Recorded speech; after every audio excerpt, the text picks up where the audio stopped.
WDPN studio, it's time for live and local sports talk. It's the Sam Bourquin Show. I'm ready. Give the show a call at 330-821-1310. Good call, meatball. Watch the Sam Bourquin Show on the AM 1310 Facebook page, the Q92 YouTube page, and on X. This is the Sam Bourquin Show on AM 1310 WDPN.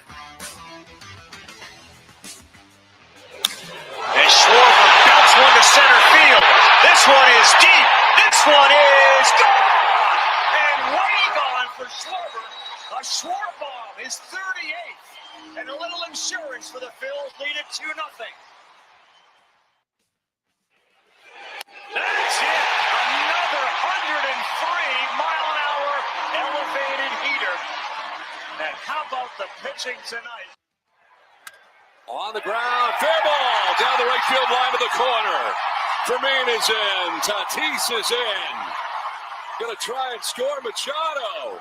Throw is not coming. 3 runs in. Bases clearing. Triple for Jackson. Merrill puts the Padres on top 5-0. Turner to center. Adams back at the wall. It's gone! Cubs win! With that, we welcome you into the Sam Bourquin Show on AM 1310 WDPN. What a great weekend. What a busy last, 8 to 10 days. Crazy weekend, but boy, did we have fun, didn't we? Welcome into the show, everybody. Sam Bourquin here, Ryan Rainsberg on the other side of the glass. Hope you were listening and watching and enjoying on AM 1310 WDPN. Also on the 1310 Facebook page, our page on X, and don't forget the Q92 radio page on YouTube. Oh, how we doing on this Monday?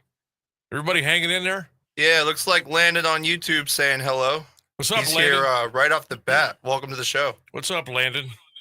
How we doing? I'm trying to get all my stuff reset up over here again. Had some issues. Hey, nice background. I like that.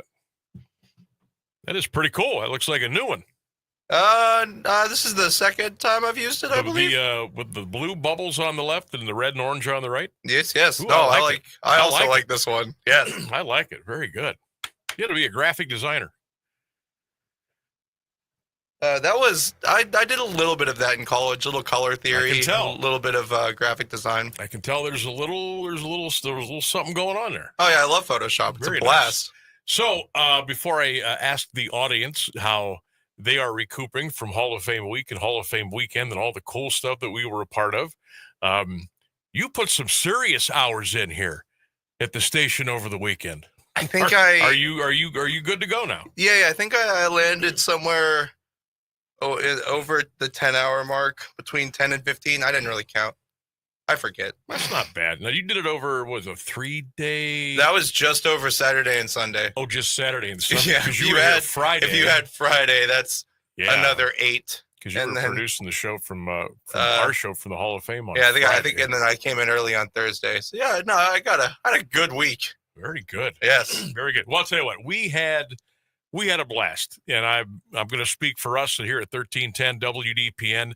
I'm going to speak for our friends across the hall at Q92. I want to thank everybody from both stations, staff, management, the head honcho, DP3. I think we really did a great job. We also had a lot of fun, and we got to hang out a lot this weekend, which is kind of cool because in the radio business you've got your early morning crew, and then you've got either midday, afternoon, or evening, and we get to see each other a little bit, maybe an hour or two, or in passing 5 days a week, but we get to hang out with each other for the last 3 or 4 days, whether it was before we went and got in our cars for the parade, which was just outstanding on Saturday, Whether it was a bunch of us get to hang out and spend some time together. Now we're also working too, but we're in each other's company and we're having fun. The fan fest, of course, the concert, the football game, the enshrinees dinner, all the stuff that was covered between the both stations. We really got a chance to hang out and have fun.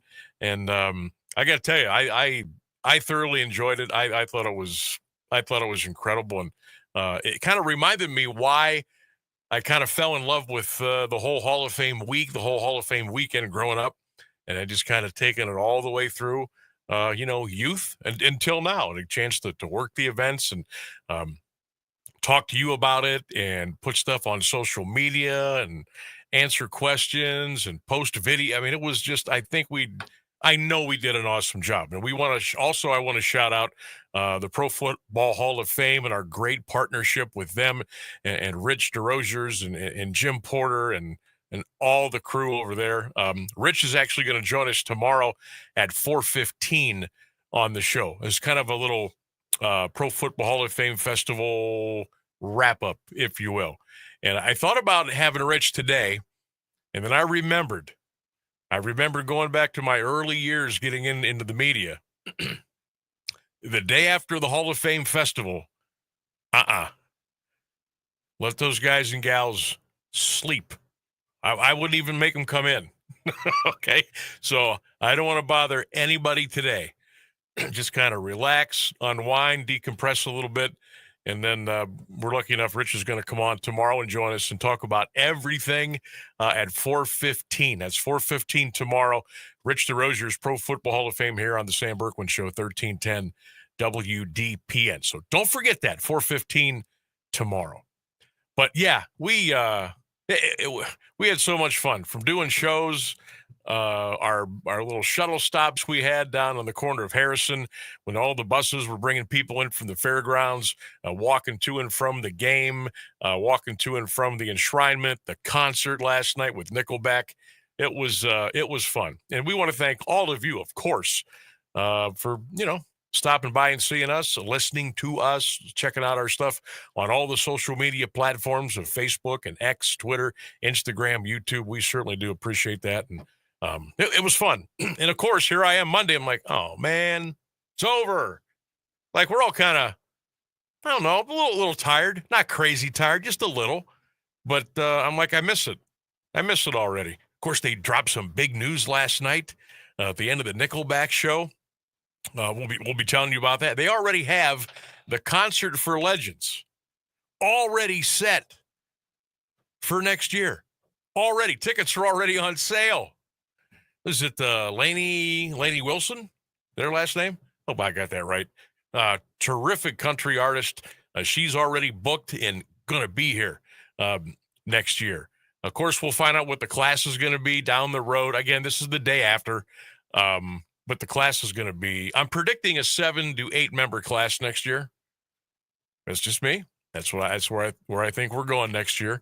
Of course, we'll find out who's going to be playing in the game and all those things down the road. But well done, Canton. Well done, everybody who was involved. And good, just a great job. And I wouldn't miss it for the world. I don't care how many hours and how many this and that. I must have misplaced a couple of parking passes over the weekend. We're scrambling around doing some stuff, and but it was so much fun. The parade was a blast. I got here's the case in point. I talk about just kind of being together with a lot of the people here that you work with. Saturday, what you do when you are in the parade, if you're like a media member, but you're in the parade, you get downtown and we go into this room and they welcome you in. They got like a little continental breakfast out there. There's probably about 10, 12 long picnic table type tables in there with, this looks really nice. It's one of the buildings downtown. It may have been the old AEP building. I'm not sure. Anyway, so we're all sitting in there, AM and FM. We're just kind of sitting around talking. A bunch of other media colleagues came in, and we got to, shooting the breeze with them a little bit, because usually you have about an hour and a half before they call you to tell you that your cars are ready. And then they walk you down to right out the door, out onto the street. You get in your car, and you go into the parade, and you're off and running. But we got to hang out with each other for about, 45 minutes or an hour. in the morning. We all met at 6:15 in the morning on Cleveland Avenue. All of us drove in there. Then we walked across the street. We got a shuttle, took us downtown.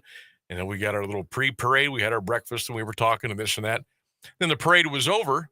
And I don't know what time it was over because we were like the 33rd through 36th part of the parade. So we were early in the parade.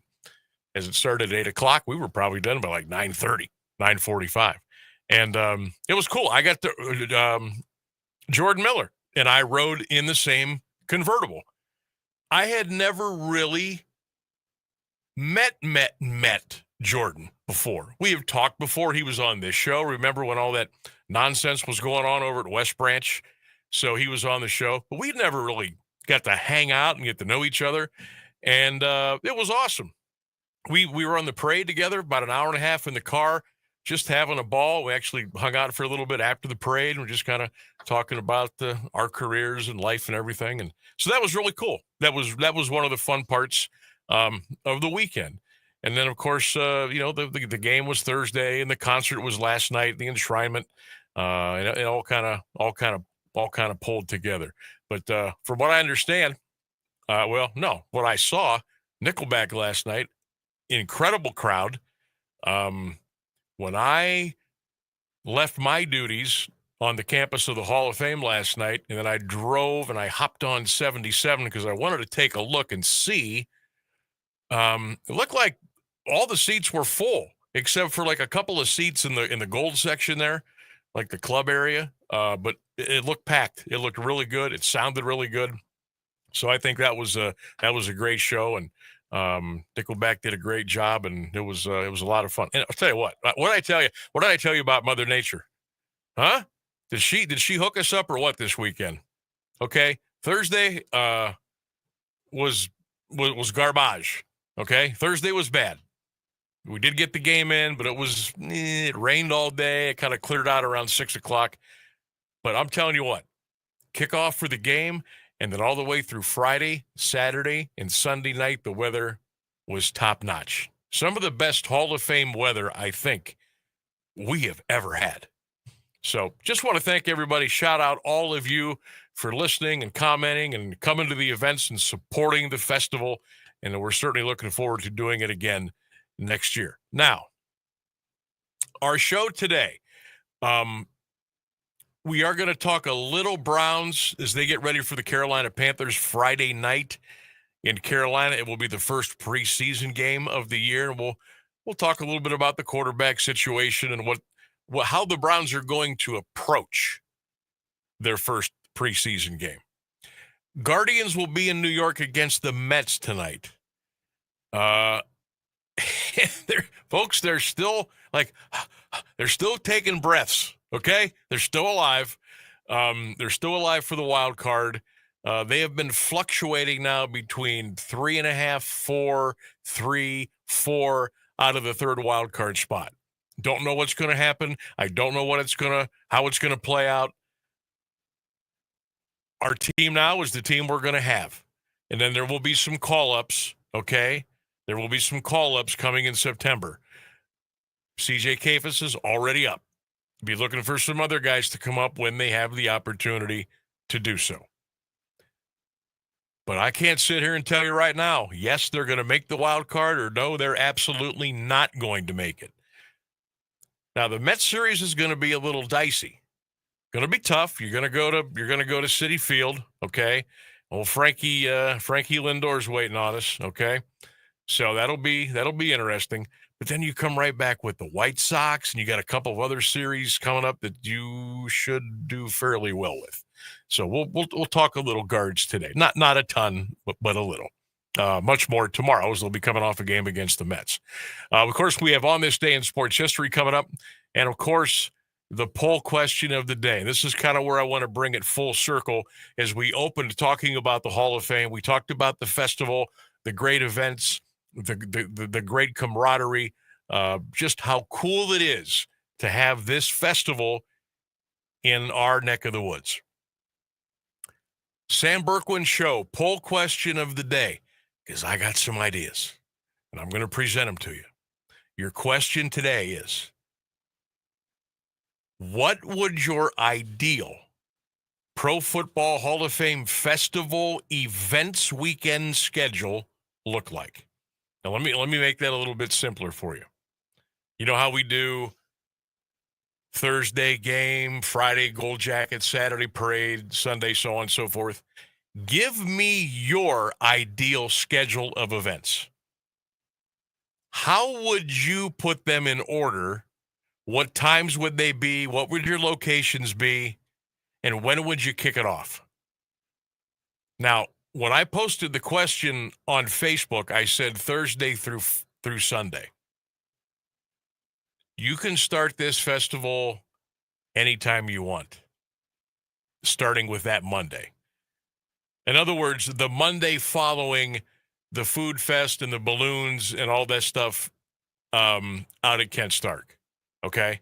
So you could start whatever you want the following Monday. But basically, what I'm asking is if you could put the schedule together, the events, if you want to add, if you want to delete, if you want to tinker with a little bit, how would your festival look if it was up to you? 330-821-1310. 330-821-1310. You can text your plan. You can text your comments. You can text your schedule. 330-924-7088. Really want to hear from you today. If you've never called a show before, make today the day. Because I want to get this going because I know people are listening. I know people at the hall are listening, and I bet you they would take some of these ideas under their wing. Hey, if we can help everybody out here, make this better for everybody, not that it's not good now, but just make it better. Kick it up a couple of notches. Give it a little emerald. Bam! I think we might be onto something here. So I want you to get involved. I want you to interact today. I want you to be heavy on the interaction today. Just give me whatever time you got. Call in 330-821-1310. You can text 330-924-7088, or you can put it in the comment sections on any of our social media platforms, and I'll read them back. We'll collaborate. You know how we love to collaborate in Northeast Ohio, especially up in Berea. We can all collaborate. And maybe I'll present some of this stuff to Rich DeRosiers tomorrow when he comes on for the Hall of Fame Festival weekend in review. We'll kick it around. We'll have some fun, and maybe we'll strike gold on something. You never know. You never know. Plus, I got my plan, too, and I'm going to share that with you throughout the afternoon. So what we'll do, we'll break. It's 3:25 here on the Sam Bourquin Show. Phones open, 330-821-1310. We'll take a break, and we'll come back. Also, we're going to give you not one, not two, but 3 chances today to win Graham Nash concert tickets for tomorrow night's show at the Goodyear Theater. Going to give you 3 chances to win today because the show is tomorrow night, and we want you to be able to go. So let's step out, and we'll come back with a whole lot more here on 1310 WDPN. DeHoff's Flowers Greenhouse and Landscaping is celebrating the Carnation City. Carnations are available to purchase by the dozen at just $11.95, or in arrangements for your friends and family, and some for you too. DeHoff's is offering its entire stock of perennials for the special price of 25% off. Plant now and enjoy them again when they bloom next year. DeHoff's has a great assortment to choose from: blanket flowers, bee balm, sedums, butterfly flowers, black-eyed Susan, and many more. Attract pollinators, add color, and enjoy easy-to-care-for perennials. DeHoff's rose bushes are $5 off, too. That's right, save $5 on a rose bush, climbers, hybrid teas, even some easy-to-care-for knockouts. Find beautiful color at DeHoff's Flowers Greenhouse and Landscaping in Alliance.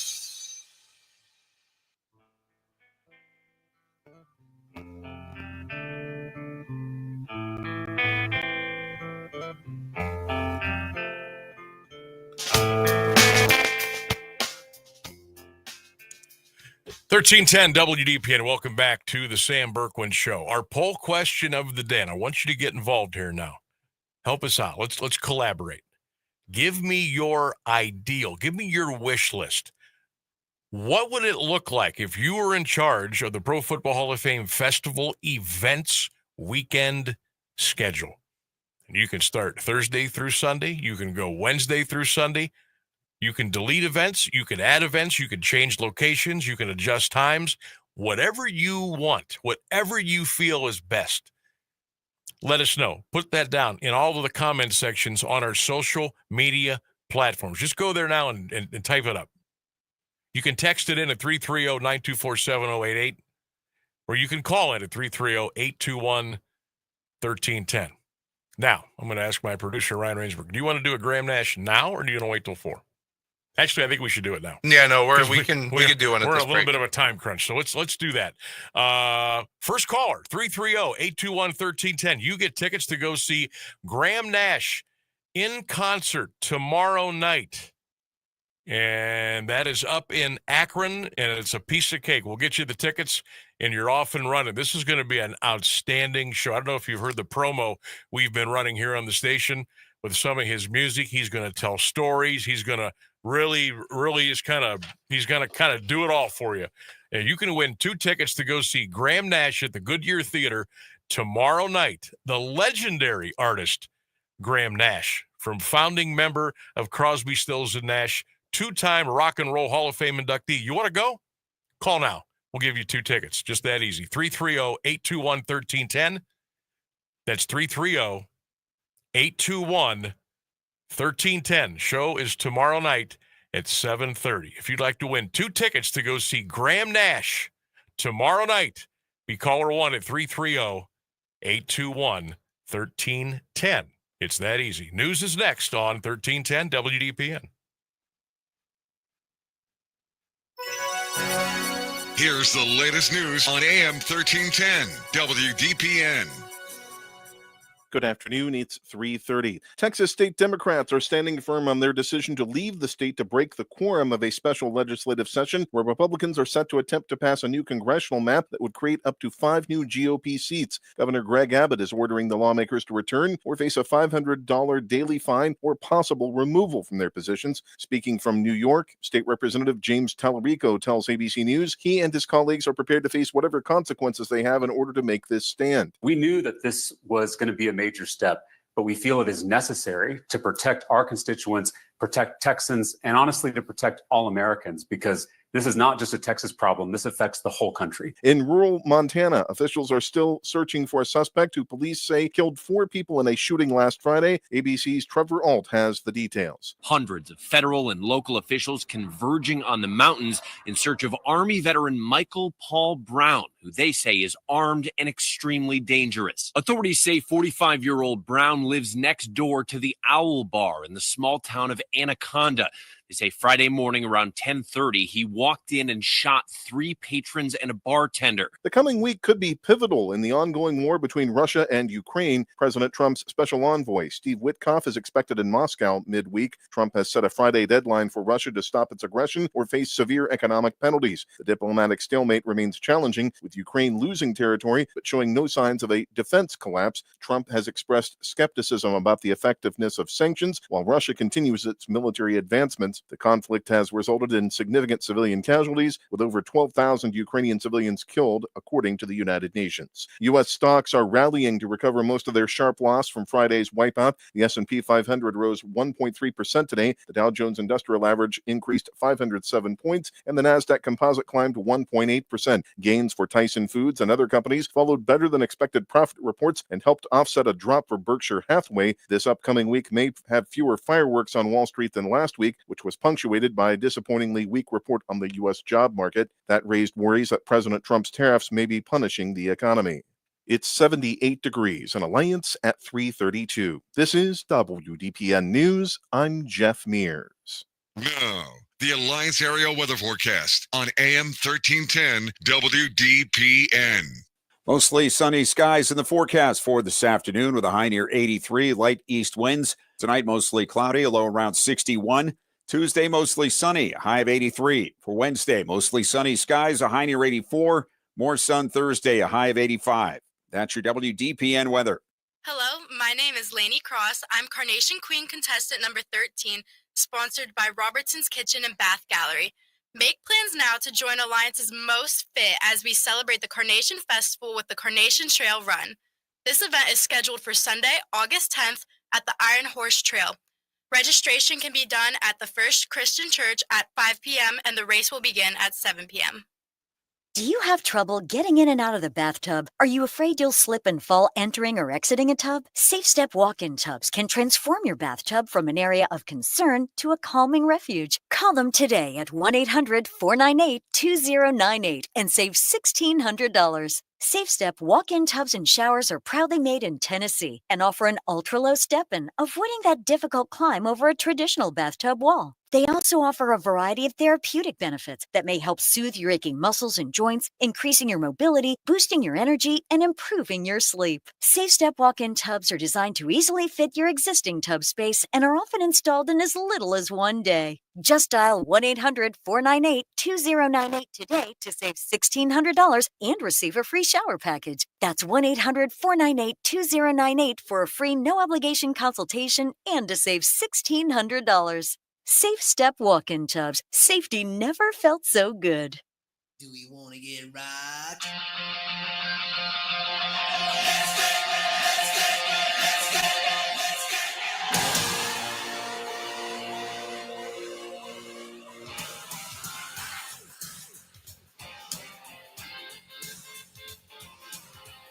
All right, welcome back, everybody. The Sam Bourquin Show continues here on AM 1310 WDPN. Hey, if you want to go see Graham Nash in concert tomorrow night, 7:30, 2 tickets. 330-821-1310. 330-821-1310. Be the first caller, and the tickets are yours. All right, we are discussing a little Pro Football Hall of Fame Festival review and maybe preview. Our question of the day: what would your ideal Hall of Fame Festival events weekend schedule look like? And what I mean by that is, what would you propose for the schedule of the big events? And when I say big events, let me just run down what I've got written down here. This is what I put in my schedule. I've got the concert, the enshrinement, the game, the Gold Jacket dinner, drum and bugle corps show, parade, and fashion show. Okay? Like I said, you can delete, you can add, you can change venue locations, you can fiddle around with the times if you want. But what would the perfect schedule be for you? What do you think would work best for everybody to get the most bang for the buck, the most fun for everybody, for the people that are attending, the people working, the people scheduling, the revenue part of it? Let's be honest, that's a big part of it, okay? And the fun part, it's got to be fun and it's got to flow. What would the ideal schedule be for the Pro Football Hall of Fame Festival? What would your event list look like? 330-821-1310, 330-821-1310. All right, I'm going to give you mine. We'll also take your schedule, your event plan on all of our social media platforms, 1310 WDPN on Facebook, on X, Q92 Radio, YouTube, radio page on YouTube. However you can get it to us, get it to us. But this is what I have come up with, and I might even propose this to Rich DeRosers tomorrow. He's going to come on and we're going to chat 4:15 tomorrow afternoon. Here we go. This is the Sammy B Hall of Fame Festival events wish list. This is what I've got. I'm going to start it on Wednesday. I'm going to start it on Wednesday night, 7 o'clock. I'm going to have the Drum and Bugle Corps show at either Tom Benson Hall of Fame Stadium or Paul Brown Tiger Stadium in Massillon. So Wednesday night, I'm fired up the Drum and Bugle Corps show at 7 p.m. Get us off to a good start. Get us going. Thursday night, I'm going to have the Concert for Legends at Tom Benson Hall of Fame Stadium. Opening act takes the stage at 7. No screwing around. No delaying. No games playing. Get your butt up on the stage at 7 o'clock and start playing. My headliner will take the stage at 8:15. Okay? I think the Thursday night works better for the concert than Sunday. And I think the game works better on Sunday. We'll get into that. Wouldn't you agree, though? Isn't Friday during Hall of Fame week kind of a little bit of a blow-off work day? So let's have the concert Thursday night. Headliner at 8:15, the opening act at 7 o'clock sharp. Now let's go to Friday. Gold Jacket Dinner, the Enshrinement Dinner. Canton Civic Center. Social hour begins at 5:45. And then the dinner, and then the program. Also on Friday, I'm throwing a little wrinkle in here. I want to bring in a national comedian Friday night. Tom Benson Hall of Fame Stadium. Opening act at 7:30. The headliner takes the stage at 8:30 p.m. on the button. Go bring in a national. I'm going big here. Okay? I'm going big. I know we had Bill Burr, a couple years ago? And I heard that was a great show at Tom Benson. Now, I don't really know a lot of comedians. But I know a good one when I hear it. Go get the best of the best. See who you can book. See if they got football ties. See if they're a sports fan. Maybe they give you a little deal, okay? Maybe say, hey, we'll bring your family in. You get VIP access to every event, but take it easy on the price for you to come in here and work, okay? So I'm going to bring in a national comic Friday night, Tom Benson Hall of Fame Stadium. And I'll tell you right now who I would want. I would go get Chris Rock right now. I don't know how expensive he is, but he would be my number one guy. Let's go to Saturday. The Pro Football Hall of Fame Festival Grand Parade will step off. We're going to move the time back. We're going to step off at 8:30 a.m. on Saturday from downtown Canton. You like that? We'll give you another half hour to sleep in. Okay? 8:30, we'll step the parade off.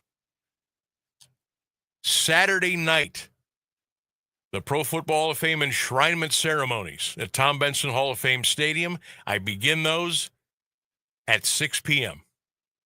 And by 6 p.m., I mean do the welcome to everybody, announce the returning Hall of Famers, any special announcements you have to make, some of the in-stadium interviews, and let's get the program going around 6:45. Okay? We're just kind of catching you right before, maybe 45 minutes or an hour before sunset. It'll make for a great backdrop. So I'm going to move the enshrinement ceremonies to 6 o'clock on Saturday night. Sunday, I'm going to do the tailgate / roundtable program at the Canton Civic Center, and we're going to start that at noon. And I mean start it at noon. We don't need 45 minutes to acknowledge everybody. Okay? Let's get it going. Announce kind of like who's there, thank a few people, serve their lunch, and let's go. 12 noon, Sunday at the Civic Center. Sunday night, Pro Football Hall of Fame game at Tom Benson Hall of Fame Stadium. And we're going to kick that thing off at 7 p.m. 7 p.m. Sunday night. If you stay for the whole game, which many don't, if you would happen to stay for the whole game, you're out. You're out at 10. But like I said, usually people are gone by the end of the third quarter. So those of you that are staying till 10, it might not be as bad for you when you go to your car to get out. All right? I think we start that game at 7. You still got a little bit of a primetime slot on a Sunday night. It's a good viewing night. Let's do the game Sunday at 7. Now, I also really like the Fan Fest that they did this year. I think this was the first year that they tried that. And I think you just keep building off of that year by year by year. I think you keep the Fan Fest, and I think you start it on Thursday, and you run it all weekend long. Let's just say the Thursday Fan Fest. Let's open it up at 2 o'clock. Let's open the doors at 2. We'll run it until 8 o'clock at night. Okay? And that'll lead you right over to the concert. You see what we're doing here? I got a plan, folks. I got a plan. Sometimes I even amaze myself. Sometimes. So we're going to run the Fan Fest Thursday, Friday, Saturday, Sunday. We'll open it at 2 o'clock on Thursday. And then if you want to open up the Fan Fest earlier on Friday, Saturday, and Sunday, I don't have a problem with that at all. I think that'd probably be a good idea. And that's the end of the weekend. What do you think? You like my plan? Is it too much? Is it going to put too much wear and tear on the workers, the volunteers, the stadium people? Is it going to cost too much money? But most importantly, do you like it? Do you like the way that I set it up? Beginning Wednesday, Drum and Bugle Corps at 7, and we end it Sunday night with the Pro Football Hall of Fame game at 8. And we've got activities going Wednesday, Thursday, Friday, Saturday, Sunday. Little something for everybody. The Fan Fest, I think, is almost like the hub because you're constantly going to have food, drink, little like mini concerts, entertainment, games. I think that's like the epicenter, the hub of the whole weekend. So you always are going to have that. And it's free, too, to get in. That's the thing.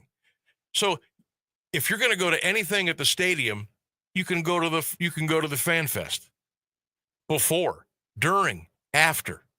You can go one day, you can go multiple days. I think that's got to be the centerpiece is the Fan Fest. And, jazz it up a little bit. This year was the first year. I thought it was pretty good. It'll be even better in 26, 27, 28. Figure out how to set it up vendor-wise, location of seats and tables, the stage, the sound, the park, all that stuff. It's in motion, okay? But we'll get there. So what do you think? 330-821-1310. 330-821-1310, or give me a comment. I'm actually going to post this schedule on my Facebook page here during the next break. But what do you think? I think it's good. I say we get the party started Wednesday night. A little Drum and Bugle Corps. Thursday, we got the big concert for legends. Friday, the Gold Jacket dinner. Friday night, national comedian at Benson, under the lights. Because not everybody goes to the Gold Jacket dinner. And if everybody that wants to go does go, you're only getting like 3,600 people in there. So not everybody can go if they want to go. This gives you another path of entertainment on Friday night at Benson. Wow, hey, how does this sound? Go over to the Fan Fest, have some drinks, have something to eat, have some fun, hang out, and go over to the stadium and get ready for the comic. That's a no-brainer. Saturday, we move the parade back to 8:30. Enshrinement, we go a little bit of prime time at 6 p.m. Sunday, the tailgate roundtable at noon, and the game kicks off at 7. And again, you keep the Fan Fest rolling all weekend long. I would see if you could get Pat McAfee to come back again next year. I don't know if he would 2 years in a row, I don't know if the rain and the weather maybe scared them off a little bit. I think that would be another great way to kick things off. Now, I know there's a lot of things in motion here, and I've taken that into consideration. First of all, the enshrinees, the class of enshrinees, their schedule, their family, what works best for them, when they can get into town, how long they're willing to stay. The past Hall of Famers, we usually get between 90 and 110, 115 that come back every year. Some, it's hard for them to get here. They're either coming from far away. Maybe they're having, some of the fellas are having trouble getting around. Okay, they don't get around like they used to. And you got to gauge, okay, when can they get into town? How long are they willing to stay? And when would they like to get home and get back to where they were? So there's a lot of moving parts here. I happen to love the schedule that I proposed, and I'm going to put this out on Facebook here in a couple of minutes. I think it's really good. And again, over the Wednesday, Thursday, Friday, Saturday, Sunday, it's 5 big days. It's nonstop stuff going. And once you get all that stuff done over there at the Village, and I'm hoping and praying and wishing, I think it's going to happen. I hope it's going to happen. Once you get all that stuff done, with this little revamped schedule I've come up with, now we're cooking. Now we're cooking. And now the Hall of Fame city is back rocking and rolling. And you're going to get people that it's going to be the first thing on their list when you turn the calendar year. I want to be in Canton for Hall of Fame week. We're going. Honey, we're going. Kids, we're going. Buddies, we're going. Girls, we're going. There's enough here to keep you here for 5 days. Get those hotels bustling. Get the rideshare people making some extra cash. The restaurants, the gas stations, the malls, the strip, everything, the strip malls. Not the stripper places, the strip mall. Well, we got those too. But anyway, I think there's a lot there. And I think people will be knocking down the doors to come to our city and stay.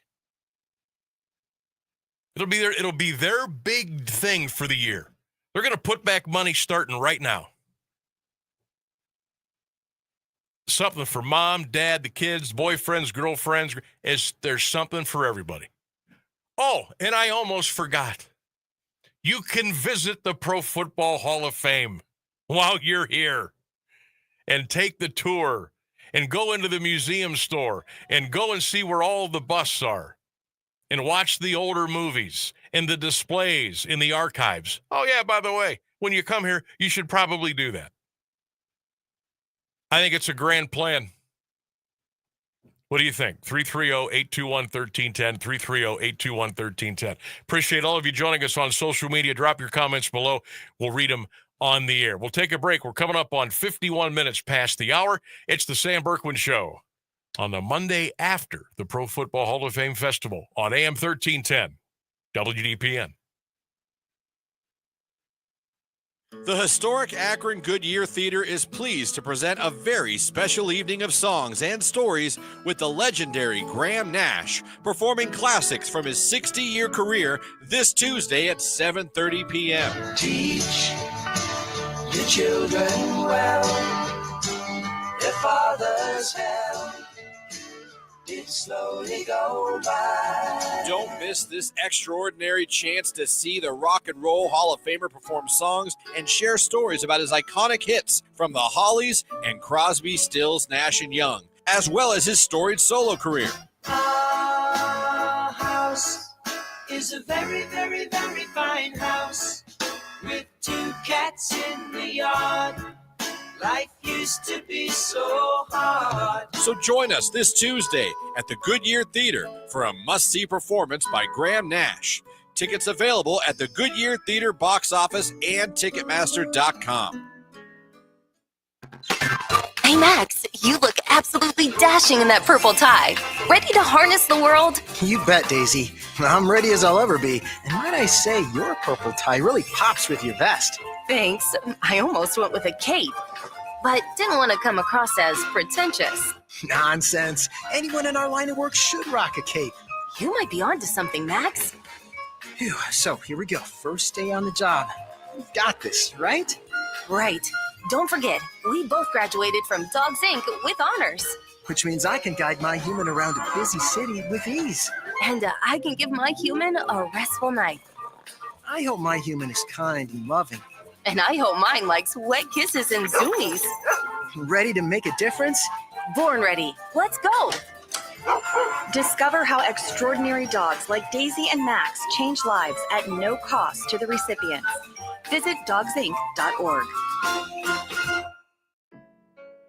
We're with Bridget, whose husband won't be home for months, and whose daughter is due any day. We're with Mike, who's leaving home to protect his family and yours. We're with all service members and their families who need community, connection, and maybe a bit of magic. Are you with them? Learn more at uso.org today.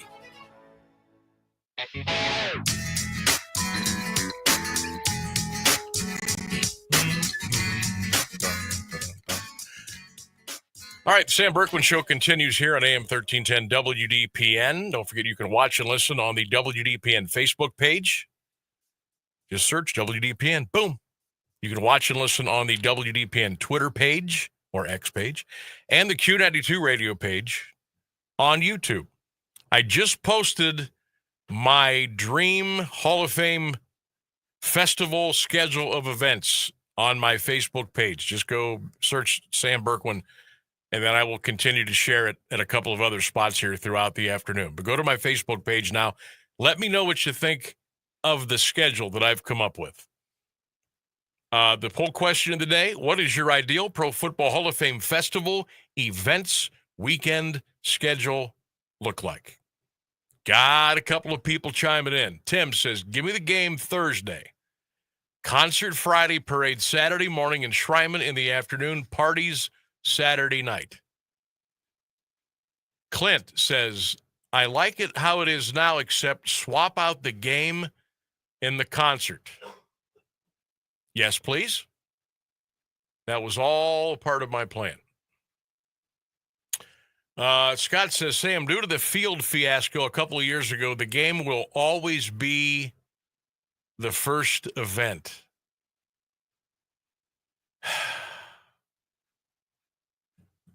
Scott, I see what you're saying.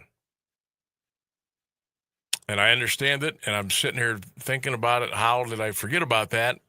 But you know what? We should be over that by now. Let's no more painting, okay? What's on the field is on the field. That's it. George says, hey, I'd keep it everything the way that it is, but I do like your plan. Ryan, he really thought this one out. So this was a little bit long, but stay with me here. He says, Thursday, NFL Week 1, regular season kickoff featuring the newly crowned Super Bowl champion and the losing team from the opposite conference. Open the season. Look to the future as we honor our past.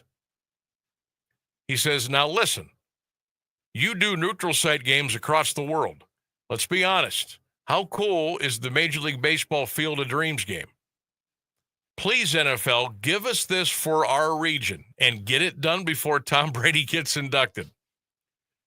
Friday, concerts all day, ending with a major headlining act. Other fan stuff directed at the first full game day start of the season on Sunday. Saturday, parade enshrinement. Okay, that's a long one. But, Ryan, thank you, and I did comment on your post. Doug says, it's good the way it is. David says, hey, make the events more affordable to Starr County residents with a combo plan or a family plan. Basically, keep it simple. Michael says, game Sunday, concert Friday. Keith, hope you're doing well, Keith in North Canton. He says, the current lineup of events is fine. You might want to move the enshrinement to a later in the day instead of 1 p.m. Yeah, I think that was because of the enshrinee class wanting to get their parties started earlier. And I get it. When you had the enshrinement at night, they weren't getting out of there till like 10:30, 11 o'clock, and then they were going to their parties. So I get that. But you're right, there may have to be some give and take there. Chad says, bring the ribs burn off back downtown Thursday and Friday. I wouldn't be mad at that. Thomas says, hey, bring back the mayor's breakfast on Friday. They had some of the best guest speakers for that event. Jason Allen. By the way, if you were at the Pro Football Hall of Fame parade Saturday, Jason, I'm calling him out. I'm calling out Jason Allen Murphy. He brought out himself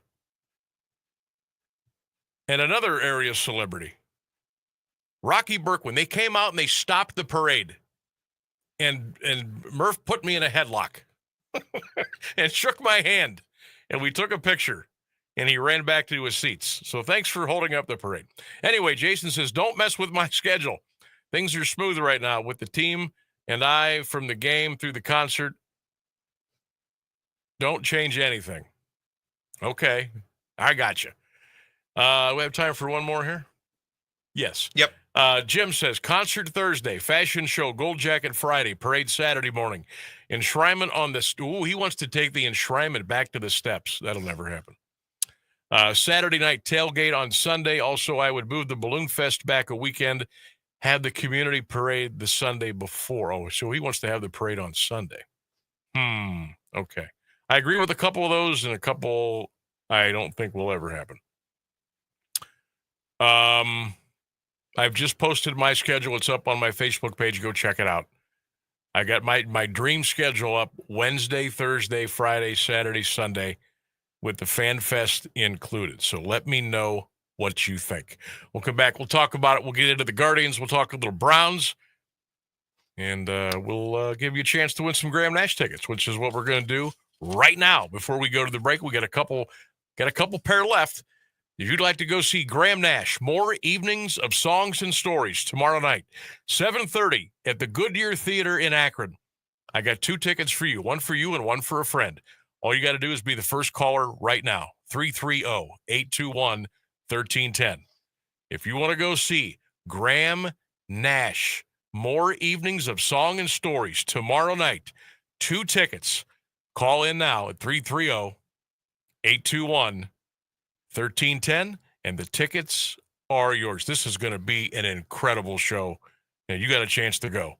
2 tickets right now for you, 330-821-1310. The Sam Bourquin Show continues after the news.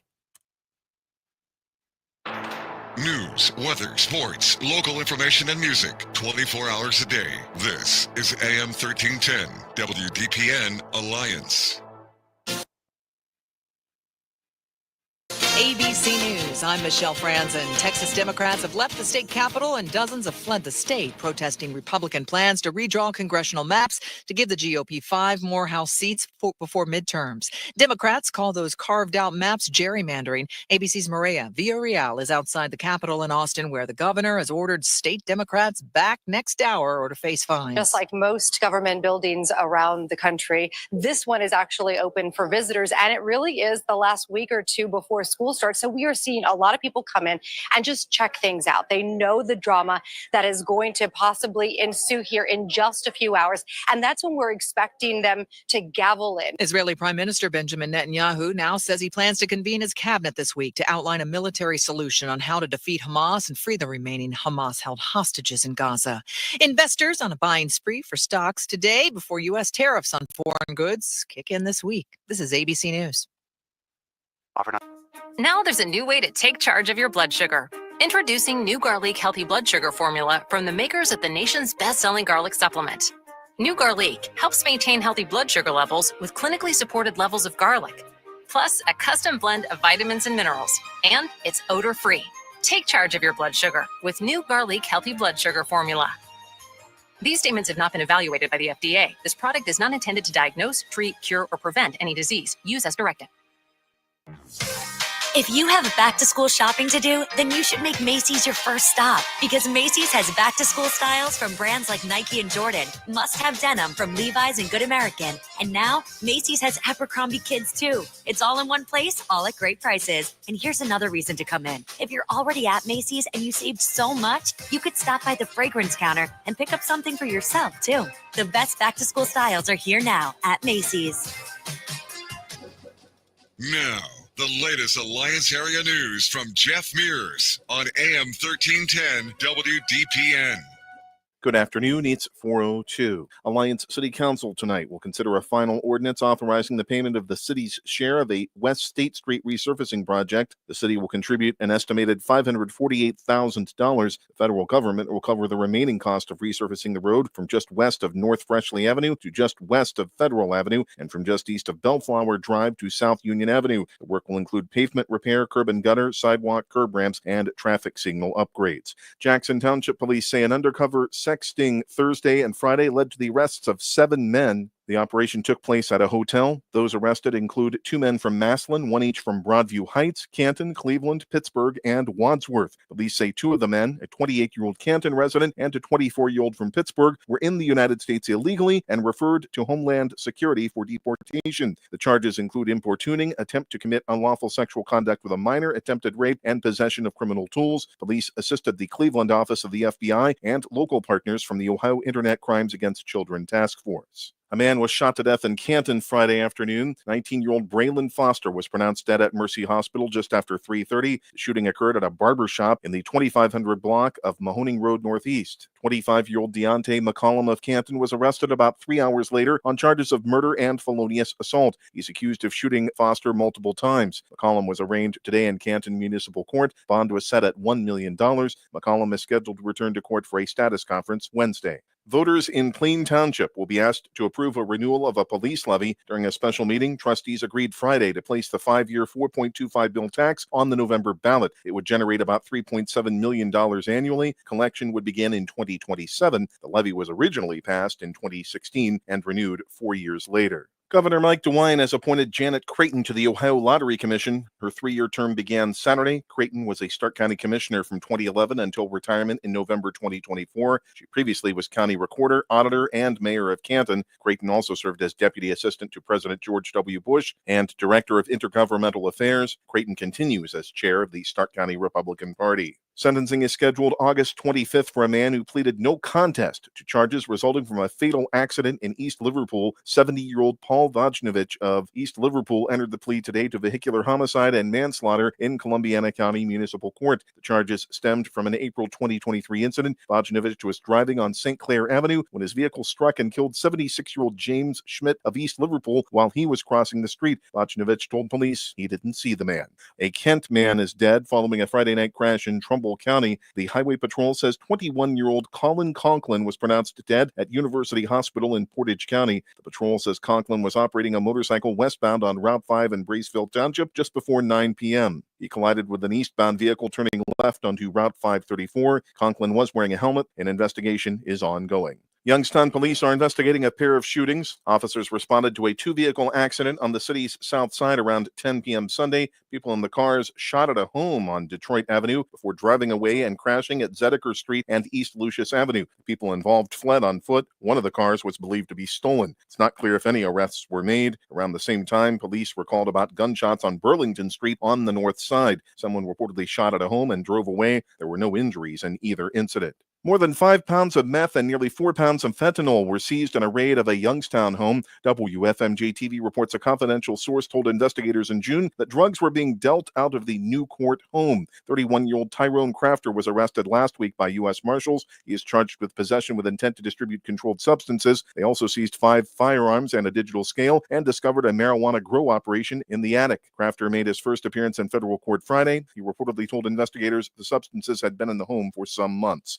Police are investigating 3 shootings in Warren. Multiple people were shot at a convenience store along Elm Road Northeast just before 5:30 Sunday morning. One person later died at a hospital. The condition of another injured person was not released. Over 50 evidence markers were on the ground and the store had a broken window. One person was taken to a hospital Saturday night after a shooting at a Phillips Drive Southwest address. Their condition was not available. Police also responded to the 300 block of Scott Street Northeast early Sunday. A person was found there with a gunshot wound. They were hospitalized with undisclosed injuries. Taiwan's Foxconn Technology Group says it has sold its Lordstown plant. Foxconn is the biggest assembler of the Apple iPhone and has wanted to establish an electric auto manufacturing footprint in the United States. It says the plant was sold to an existing business partner, but no other details were made available. The company purchased the facility from Lordstown Motors in 2022. Foxconn and Tico Electric and Machinery announced a partnership in July. It's 79 degrees in Alliance at 4:07. This is the local edition of WDPN News. The forecast is next, a service of Canterbury Villa of Alliance. I'm Jeff Mears. This WDPN weather is brought to you by Canterbury Villa of Alliance, where your loved ones become family. Schedule a free visit today by calling 330-821-4000. Your afternoon weather forecast calling for mostly sunny skies and a high near 83 degrees with light easterly winds. Tonight, mostly cloudy skies, a low 61. Tuesday, mostly sunny, a high of 83. Mostly sunny Wednesday, a high of 84, and mostly sunny. Again, Thursday, a high of 85. That's your WDPN weather. Send your loved ones to a place that cares and a place that they can trust. They'll find a place that feels like home at Canterbury Villa in Alliance. They will provide the highest level of care to their residents when it comes to skilled nursing, rehabilitation, long-term care, and Alzheimer's care. At Canterbury Villa, your loved ones become family. Located on Freshley Avenue, schedule a free visit today by calling 330-821-4000 and ask for Samantha Nutter. At Canterbury Villa, they walk the talk. Live from the AM 1310 WDPN studio, it's time for live and local sports talk. It's the Sam Bourquin Show. I'm ready. Give the show a call at 330-821-1310. Good call, meatball. Watch the Sam Bourquin Show on the AM 1310 Facebook page, the Q92 YouTube page, and on X. This is the Sam Bourquin Show on AM 1310 WDPN. And Schwarber belts one to center field. This one is deep. This one is gone. And way gone for Schwarber. A Schwarber bomb, his 38th. And a little insurance for the Phils, lead it 2-0. That's it. Another 103-mile-an-hour elevated heater. And how about the pitching tonight? On the ground, fair ball down the right field line to the corner. Fermin is in. Tatis is in. Going to try and score Machado. Throw is not coming. 3 runs in. Bases clearing. Triple for Jackson. Merrill puts the Padres on top 5-0. Turner to center. Adams back at the wall. It's gone! Cubs win! A lot of baseball yesterday, a lot of great football, and a lot of great fun and food and entertainment and music and stuff for us over the last 3 or 4 days. Welcome back into the Sam Bourquin Show. And welcome in to AM 1310 WDPN. Don't forget, you can like, watch, follow, comment on 1310 WDPN on all of your social media platforms, on X, Instagram, Twitter, Facebook, and don't forget the Q92 radio page on YouTube. Make sure you are dropping some comments for us as we continue to interact with you. Today is a big collaboration day here on the show. Sam, what are you talking about, collaboration? I have come up with my dream schedule for the Pro Football Hall of Fame Festival. Had a great time all week last week, especially the weekend. We got to see a lot of you, hang out with a lot of you, talk to a lot of you, meet a lot of you, whether it was before the football game, at the Fan Fest, our shuttle stops over with our sister station, Q92, whether it was the parade, the enshrinement, I know a lot of you went to the fashion show, of course, the game, the concert. It was a great weekend.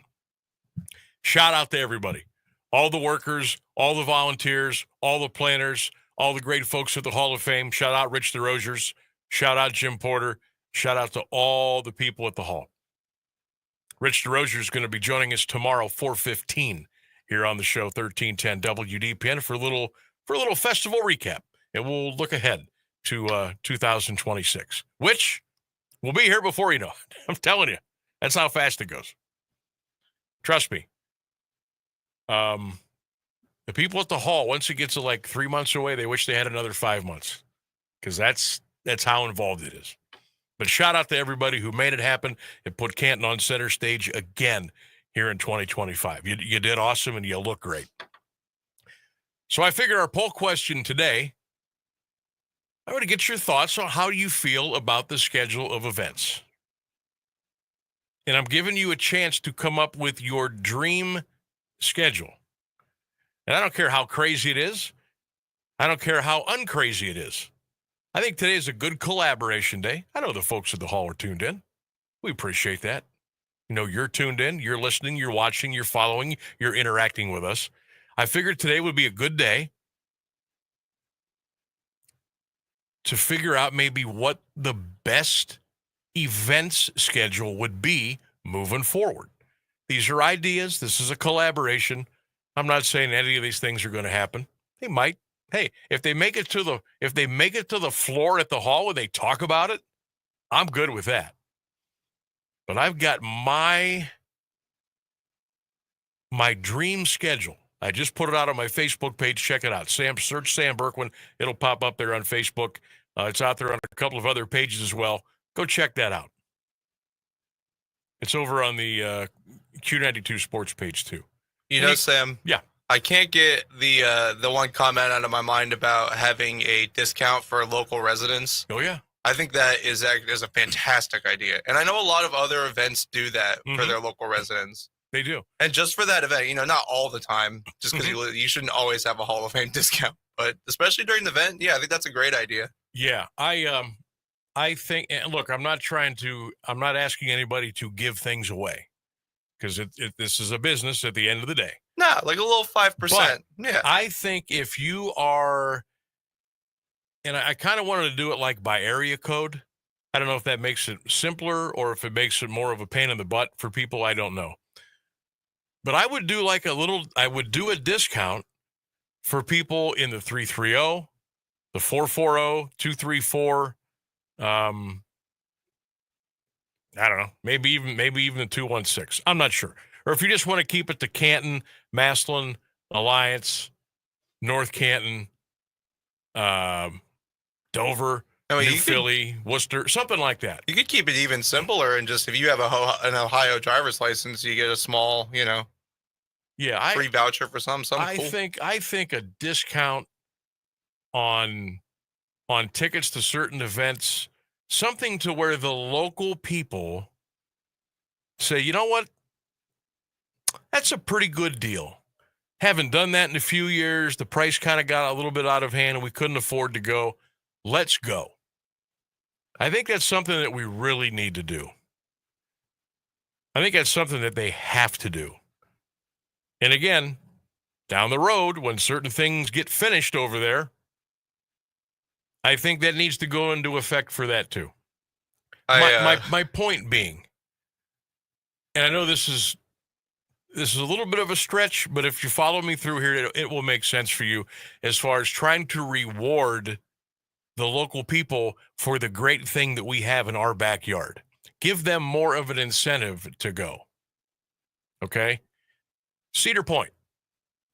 If you live in Sandusky, or you are in certain areas within distance to the park, you get an incredible discount on a ticket for a day or for a season pass. I mean, it's like 50 to 60% off if you're from the area, which gives you incentive to go because you're closer. That might make you want to go more.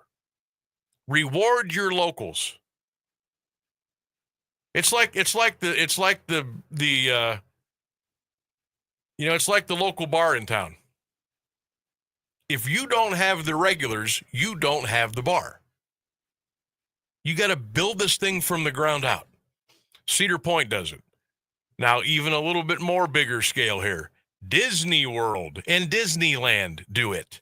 That's what I thought. That's what I was going to say. If you are a Florida resident, or if you are a resident of Orlando, it is basically, they are begging you to come with the discount that they are giving to you to come to the park that day. Whether it's the water park, Animal Kingdom, Universal, whatever. They're basically like, I think it's like 75% off. Because you're local, they want the locals to come and enjoy, and they're prompting you. They're like saying, hey, we really want you to come. And we want you to come as many times as you can, whether it's, with your family, your friends, you're bringing a date, you got the grandparents. Come see us as many times as you can. This is what we're going to charge you to get in, okay? Instead of beating you over the head for like $195, which is what I think the tickets are, they pay like $25. I mean, it's unbelievable. Now, I'm not saying give that big of a discount here, but like for admission to the hall during the weekend, or for the concert, maybe even the football game has gotten really expensive, and I'm just going to call it as it is. That game is not worth the price that they're charging for the tickets, okay? It's second, third, fourth string guys. No offense, but the starters aren't playing. They're not even dressing. So for the local people, let's chop that price a little bit, okay? The out-of-towners are going to pay it because they're coming to see their team, whether it's Detroit, L.A., the Broncos, the Steelers, the Cowboys, the Dolphins, whatever. They're going to pay it. But give the locals a little break. Give them a little break. And I think the more the locals are involved that are supporting these events, it's more fun. It looks better. You got more people, things look better. Better in videos, better in photos. Those start circulating all over social media. And people say, hey, man, that looks really fun. It looks like they're having a great time. I want to be a part of that. How do I get involved? What website am I looking at? How do I get tickets? And that's how it all starts. So yeah, I think the locals should get a price break. I'm not saying give it away, but make it so appealing and so tempting that they can't say no. I think you would get it back residually over time. I do. I think you have to go that direction. But I want to know what your dream Hall of Fame festival schedule would be. Would you switch some things around? Would you switch the times? Would you switch events? Would you switch days? What would you come up with? I would love to hear from you. 330-821-1310. 330-821-1310. You can also drop some comments to us on my Facebook page and all the other comment spots on all of our social media platforms. Got some more coming in here. Brian says, Sam, I love your new schedule. Steve, yes, love that lineup. Travis, wasn't the reason the field was unplayable a few years ago partially blamed on all the flooring and traffic taking place before the game? Ever since then, the game was on Thursday. I thought that was the main reason. Yes, it was. Yes, it was. But I think we can find a way. We can figure out a way to have the game on Sunday and not have to worry about paint issues and other little smaller factors that might pop up. And look, I know in my new schedule that I'm proposing, there's a lot of activity at that stadium. There's a lot of moving flooring around. There's a lot of moving chairs around. Now, the stage doesn't move. That's set. That's there. Lights are set. You don't have to mess with that. It's just the seating, the flooring, maybe some signage and some other things. Okay. Stacy says, you forgot the fashion show. Did I? I think she might be right. I did, because I started Fridays. Yeah, okay, so we'll do the fashion show. We'll keep that on Friday. And maybe we'll bump that up a little bit to, say, 11. Let's do the fashion show at 11. Okay? And do that quick changeover so it's ready for the Gold Jacket dinner at around 5:30. All right. So we got to put the fashion show in there. Amy says, nice, Sam, but you have to think about those being inducted and their celebration. They deserve that. This is why the enshrinement is following the parade. Yeah, I get it. I know. There would have to be some conversations with the enshrinees, maybe the past enshrinees. There has to be a little give and take for everybody. Obviously, they are the focal point. They are the main reason why this festival happens in the first place. It's about them. It's about the men that are going into the Pro Football Hall of Fame. And I 100% agree. But I think there has to be a little give and take to make this better for everyone involved. But Amy, I love your point, and I appreciate you chiming in. What do you think? Where are we at? What's your perfect schedule? What changes would you make? Let's collaborate. 330-821-1310. It's the Sam Bourquin Show on a Monday on AM 1310 WDPN. We'll be back. Music and intelligence for your life. No matter what anybody tells you, words and ideas can change the world. I'm John Tesh, and we couldn't be happier about bringing you intelligence for your life every day. We have a room full of researchers gathering the information and ideas you need to make your life simpler and better, and to make you the smartest person in the room. Join me for Music and Intelligence for Your Life, 10 to 3, Monday through Saturday, only on AM 1310 WDPN. You heard it on the John Tesh Radio Show. The historic Akron Goodyear Theater is pleased to present a very special evening of songs and stories with the legendary Graham Nash, performing classics from his 60-year career this Tuesday at 7:30 p.m. Teach your children well, their father's help did slowly go by. Don't miss this extraordinary chance to see the Rock and Roll Hall of Famer perform songs and share stories about his iconic hits from the Hollies and Crosby, Stills, Nash and Young, as well as his storied solo career. Our house is a very, very, very fine house with 2 cats in the yard.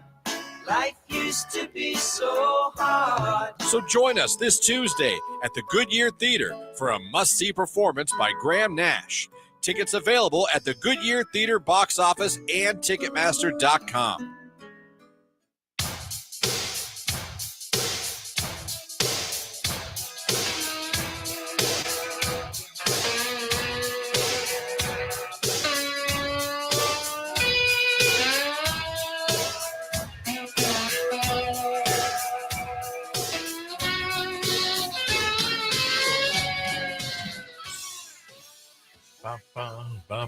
Welcome back to the Sam Bourquin Show on a Monday. Boy, another beautiful day. What are you, about 82, 83 degrees? I took my son up to, where did we go this morning? Central Catholic golf team had the Warren JFK Invitational up at the Trumbull Country Club in Warren. Man, what a beautiful place that was today. So,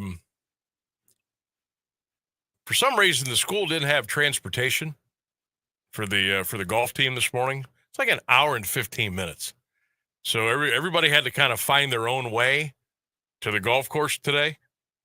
It is what it is. But yeah, we had a nice little hour and 20-minute ride this morning. Was that by car or golf cart? Our drive was in the car. Oh, okay, cool. Was in the car. And so he had his push cart and his clubs, and he had his uniform on and all ready to go. And They started teeing up. They had a shotgun start today at 9 a.m. in Warren. So hopefully the Crusaders did well today. And if we had, I know West Branch was over there. I want to say Marlington was there, but I'm not sure. But hope everybody had a good day on the course today. And if we get some of those results, we'll be sure to pass those along to you. So yeah, up and at 'em early today. Up and at 'em early, which kind of worked out a little bit because coming back from Warren, not as far of it as a drive for me to go to Warren from home, but to come from Warren to Alliance, it worked out. So that was cool, and hopefully they had a good invitational at the club today over in Warren. Beautiful course, beautiful club. Oh my gosh, it was so nice over there. I believe that's a private country club too, if I'm not mistaken. Keller would know that, but I don't know if that's private or not. But it was nice. Hey, I want to tell you about our good friends at DeHoff's Flowers, Greenhouse, and Landscaping, as we are in the middle of celebrating Carnation Days. We're celebrating the Carnation City of Alliance. And if you are looking to get some carnations to help celebrate this big weekend coming up, again, we're going to be in another parade on Saturday. I know there's big fireworks over at Silver Park Saturday night. But if you would like to get a dozen of carnations ready to go out the door, only $11.95. This is at DeHoff's Flowers, Greenhouse, and Landscaping in Alliance. $11.95 for a dozen carnations. Or you can get some arrangements too for your friends, family, what have you. But DeHoff's Flowers, Greenhouse, and Landscaping, celebrating Carnation Days here in the Carnation City of Alliance. So $11.95 for a dozen of carnations. Come on, guys. Ooh, that's a deal. That's an easy W. That's easy. Just grab those for your girlfriend to bring them home and just make her day. It'll be super easy. DeHoff's Flowers, Greenhouse, and Landscaping in Alliance. Give them a call. Go see them in person and check out everything that they have. They are phenomenal. Okay, news and weather coming up here right now. When we get back, we'll talk a little football, a little Browns. We'll get into the Guardians a little bit later on. Also, the brand new, the first college top 25 football poll has been released. We'll tell you who's number one. We'll tell you where the Buckeyes are. We'll get into that, and we'll continue our discussion on the Pro Football Hall of Fame Festival. What changes would you make? What would your dream schedule be? We'll get into that and a whole lot more coming up here on the Sam Bourquin Show. Stay with us, 1310 WDPN.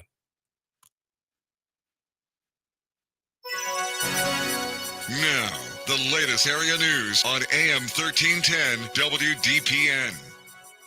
Good afternoon. It's 4:30. Texas state Democrats are standing behind their decision to leave the state to break the quorum of a special legislative session where Republicans are attempting to pass a new congressional map that would create up to 5 new GOP seats. ABC's Catherine Falders has more on the governor's response. Governor Greg Abbott is condemning this move for Democrats to flee the state. He's accusing them of potentially committing felonies, that they're leaving the state in an abandonment or forfeiture of an elected state office. So he's demanding they return by 3 p.m. He threatened to have them removed from office if they will. Of course, that chair of the House Democratic Caucus said Democrats are just doing what they have to do. But look, they can't stay out of this state forever. So it's unclear exactly what their next moves are. As the latest round of President Trump's tariffs prepare to go into effect later this week, many Americans are starting to plan their purchases ahead of time, even for the holidays. ABC Chief Business Correspondent Rebecca Jarvis has more. As for the holidays, we're starting to see warnings already for things coming up in December. Christmas trees, for example, and decorations. The price for Christmas trees and decorations could be up by 15%. According to a survey by Axios, an American Christmas Tree Association. There were also reports of a July rush for Christmas supplies by people stocking up before prices go up. Several thousand workers at 3 Midwest manufacturing plants where Boeing develops military aircraft and weapons are on strike early. The strike started early this morning at Boeing facilities in St. Louis, St. Charles, Missouri, and Mascota, Illinois, after about 3,200 local members of the International Association of Machinists and Aerospace Workers voted to reject reject a modified labor agreement. It included a 20% wage increase over 4 years and $5,000 ratification bonuses. The walkout potentially complicates Boeing's progress in regaining its financial footing following a bruising 2024. Boeing CEO Kelly Ortberg told analysts last week that the impact would be much less than a walkout last year by 33,000 workers who assembled the company's commercial jetliners. Air quality remains poor in portions of the upper Midwest and along the East Coast. Details from ABC's Sherry Preston. Heavy smoke from more than 700 wildfires burning in Canada is still drifting south. No orange Mars-like skies, but it will be hazy and milky from Green Bay to Detroit and from New York City up to Boston. Detroit and Chicago started the week out on the top 10 list of worst air quality of all major cities in the world. Last week, Chicago ranked number 1. If you're under such an alert, limit your time exerting yourself outside, experts say, and keep your windows closed. It's 80 degrees in Alliance at 432. This is WDPN News. I'm Jeff Mears. Here's the latest forecast on AM 1310 WDPN. Forecast for this afternoon calling for mostly sunny skies, a high around 83. Light winds from the east. Tonight, mostly cloudy, a low 61. Tuesday, mostly sunny, a high of 83. Wednesday, sunshine with a high of 84. Thursday, mostly sunny again, a high near 85. That's your WDPN weather. You've always enjoyed an active lifestyle, hiking with family, resort vacations, the occasional trip to the spa, and nights out with friends at your favorite restaurants. You want and need your lifestyle to follow you into your retirement years. Now, imagine a place with peaceful surroundings, resort amenities, and easy access to city life. It's just around the corner at Copeland Oaks. Copeland Oaks has earned a reputation as more than a retirement destination, but also a place to call home. An independent consultant for senior living rated Copeland Oaks with a perfect score, and it's easy to see why. Maintain your lifestyle on the beautiful Copeland Oaks campus with all the amenities you love, and if you need it down the road, assistance is there. Keep living your life to its fullest at Copeland Oaks, your all-inclusive senior living resort. Visit CopelandOaks.com for more information. That's CopelandOaks.com.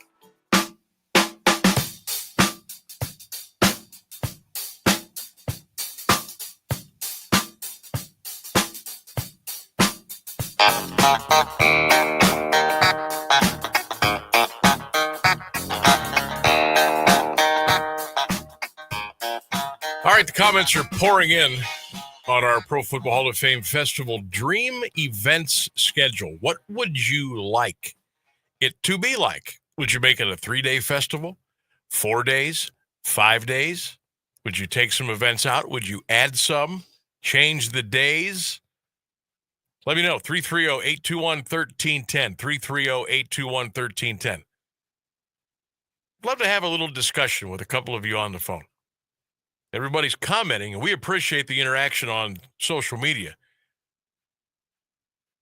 But can't we just talk to one another?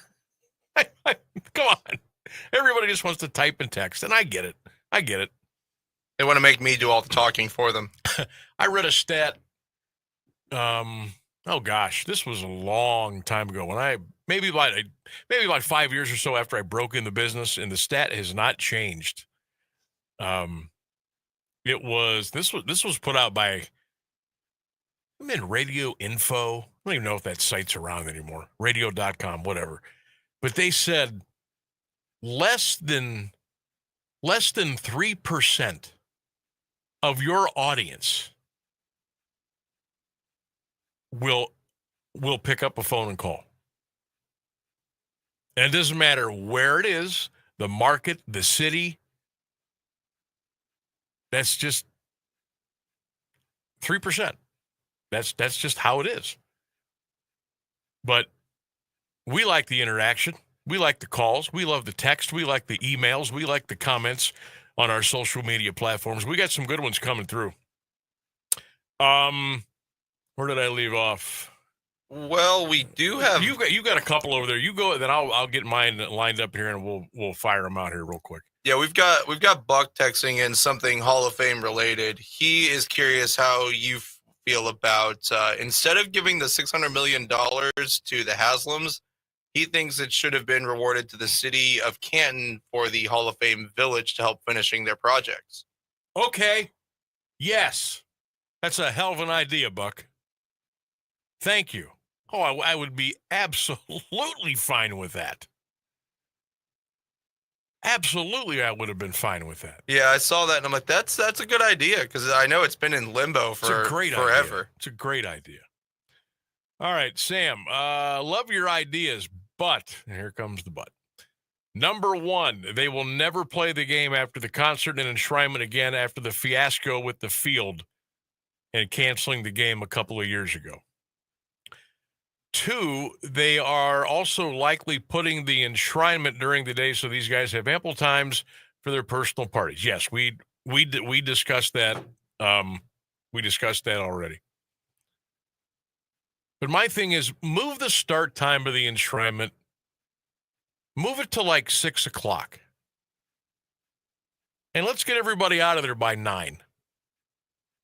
And then you go to your parties. Most of the parties are on the campus anyway. Now, I know some go off-site, but still. I know, I think Eric Allen had his at the Quarry.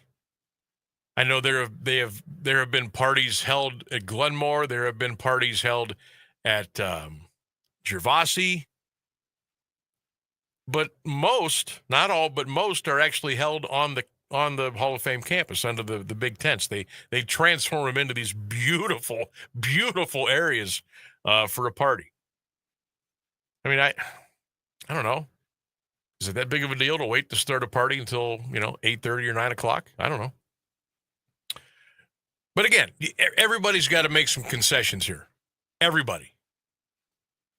And keeping in mind the focus is on the Hall of Fame class of that year. And I get that and I understand that, but maybe, bring them in and say, hey, we're thinking about doing this. What do you think? Can we work something out? I think you have to do that. Chuck says, the shorter the better. No need for more than 4 or 5 days. Unfortunately, the NFL are money driven and are dictated by a TV network.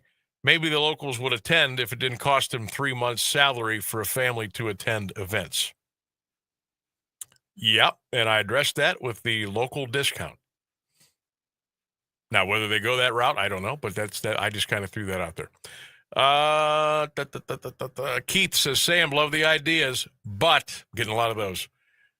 They're not going to schedule events that require covering the turf before the game. Remember the sticky paint? Yes, I remember that situation. The game will always be the first event in the stadium. Okay. Obviously, we've run into a roadblock here, and I've thought about that. I remember what happened. We don't like to bring that up a lot, but we remember what happened. But there has to be a way. There has to be a way. There has to be a way to pull this off. Now, I'm giving you my idea. I'm giving you my dream scenario. I'm giving you everything.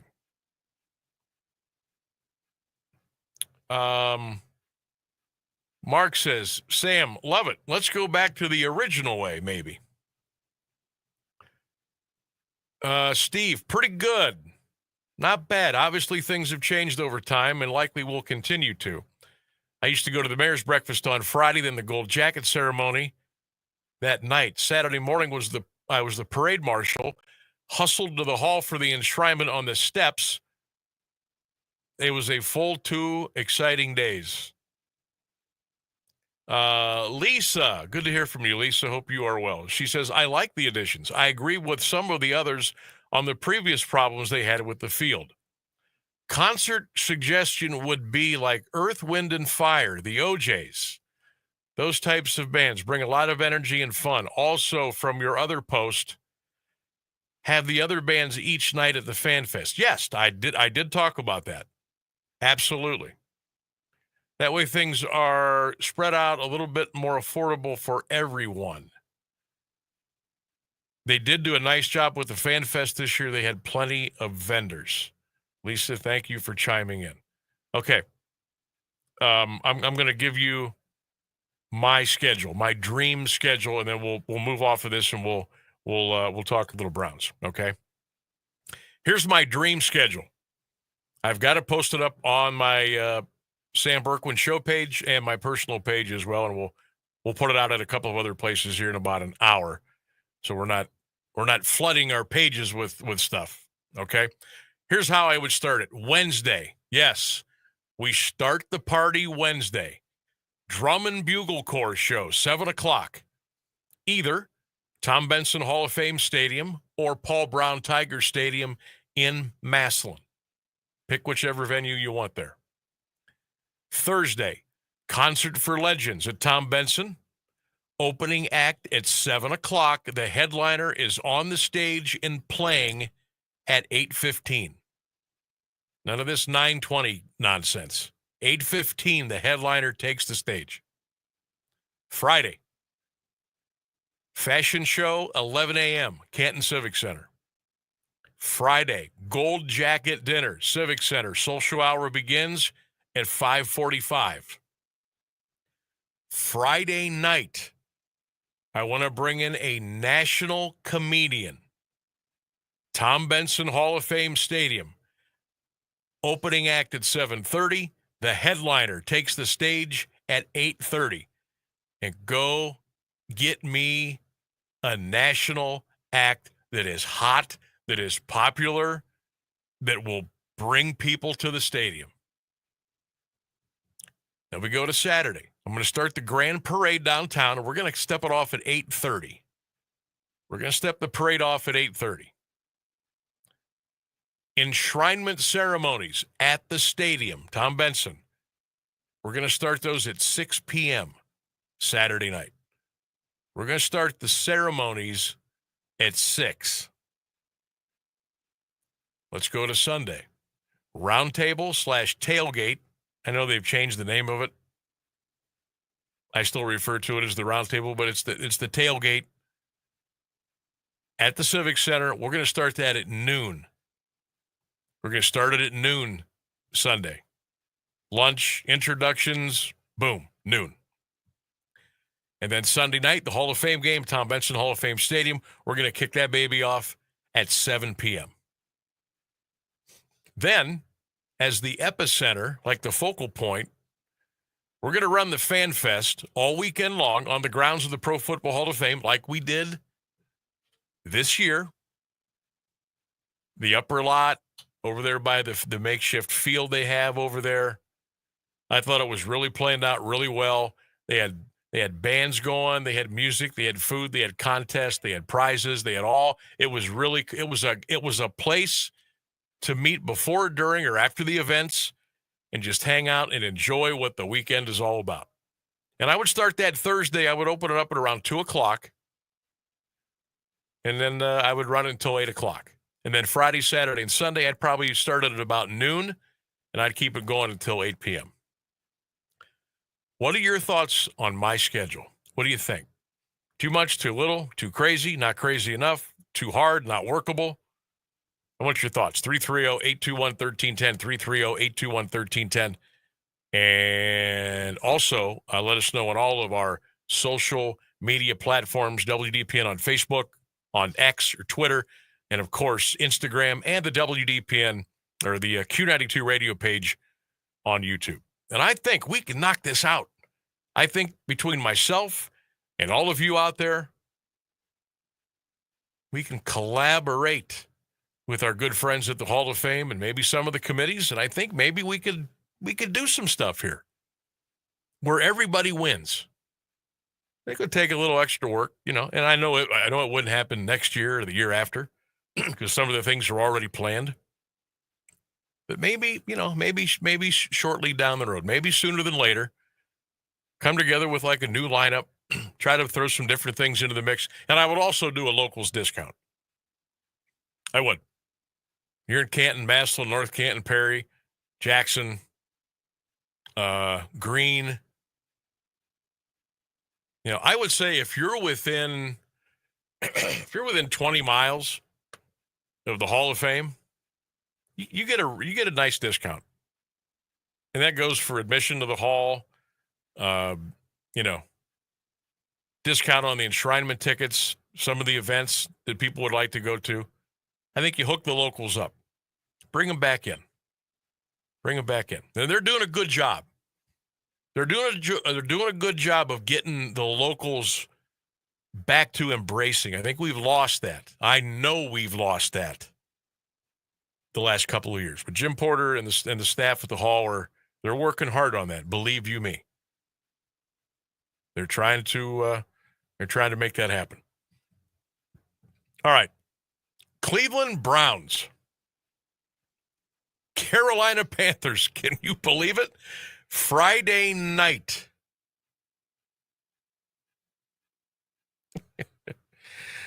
How many snaps for Uncle Joe Flacco? How many snaps for Shador? How many snaps for Gabriel? Obviously, Kenny Pickett is not going to be doing anything. Now, Stefanski and company, they got a plan. They got a philosophy going in. I want to know what that's going to look like on Friday night. Obviously, and foremost, you don't want to see anybody get hurt. Nobody needs to get hurt. I understand they have been doing a little more. They've been doing a lot more tackling during practices up in Berea this year, so that's good. It hasn't been like a country club atmosphere like they had down at the Greenbrier down in West Virginia the last couple of years. Guys are hitting, they're running, they're sweating, they're hitting the sleds, they're chopping their feet up and down in the ropes. They're getting after it. They're working, at least from what I have seen. I have not been to camp, but it looks like, to what I have seen and heard, that they're getting after it a little bit this year. And I like to hear that. I like to hear that it's football, right? It's football.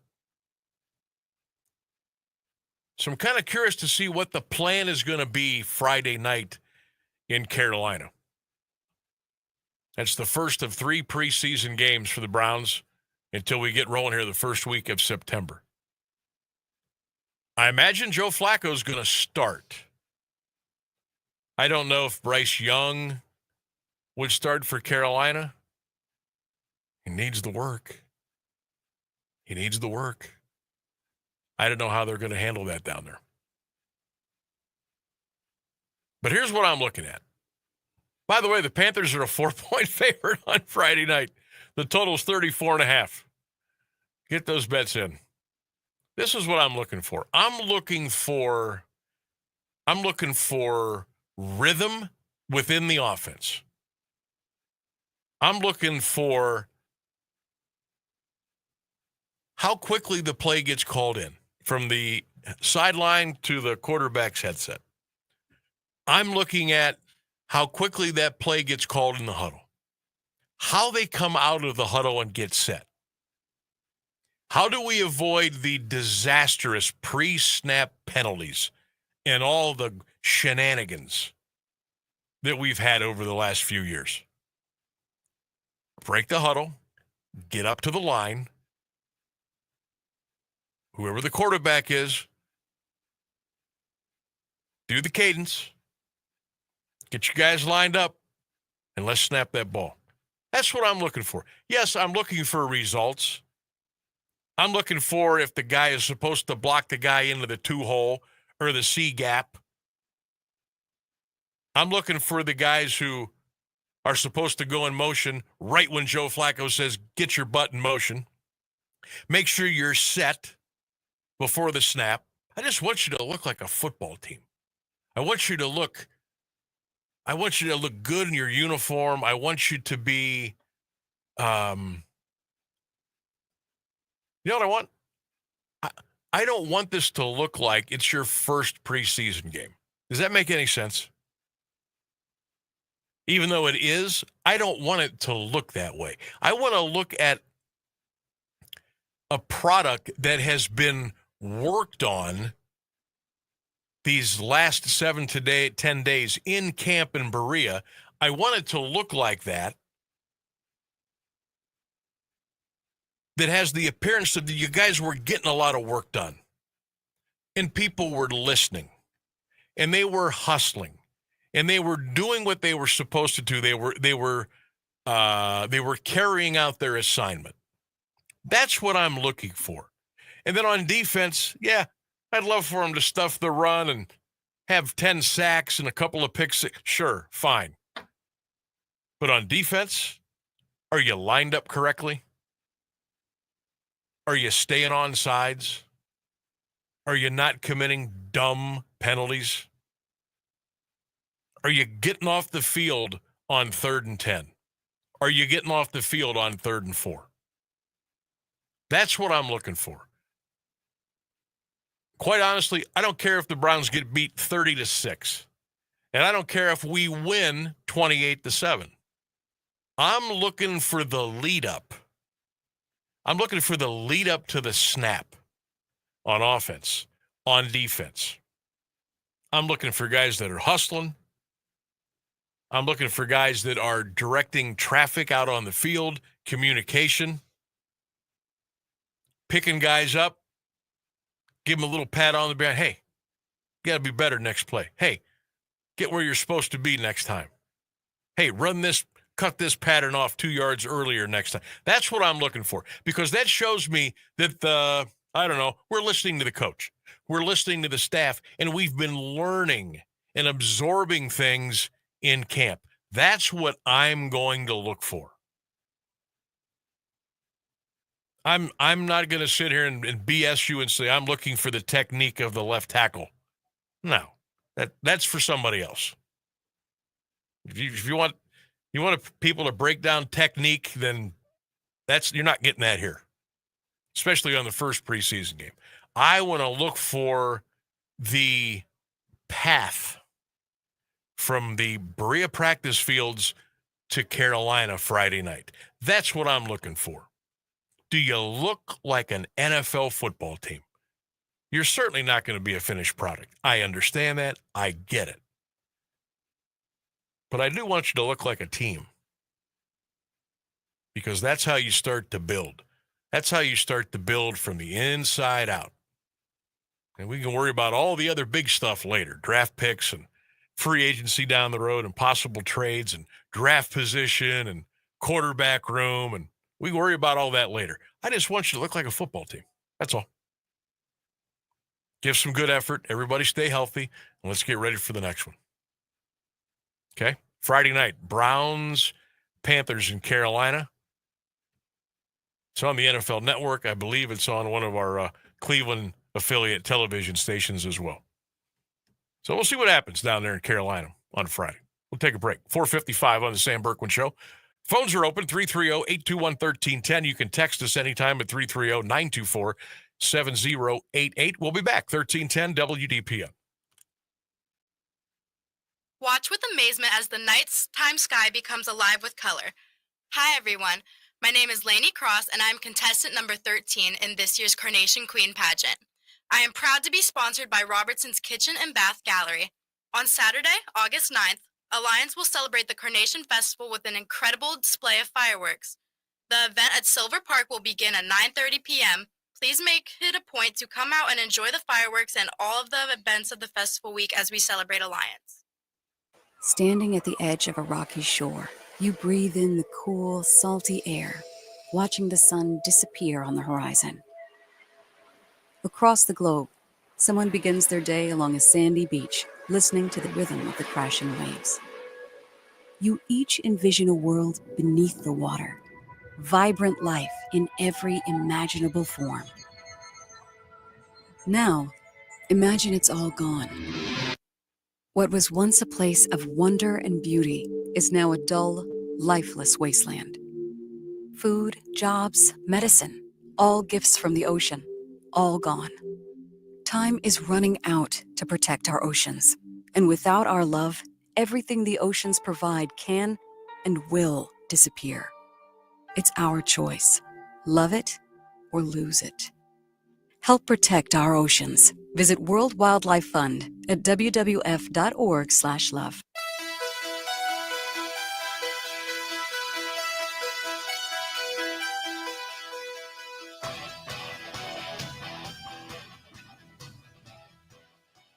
Welcome back, 1310 WDPN.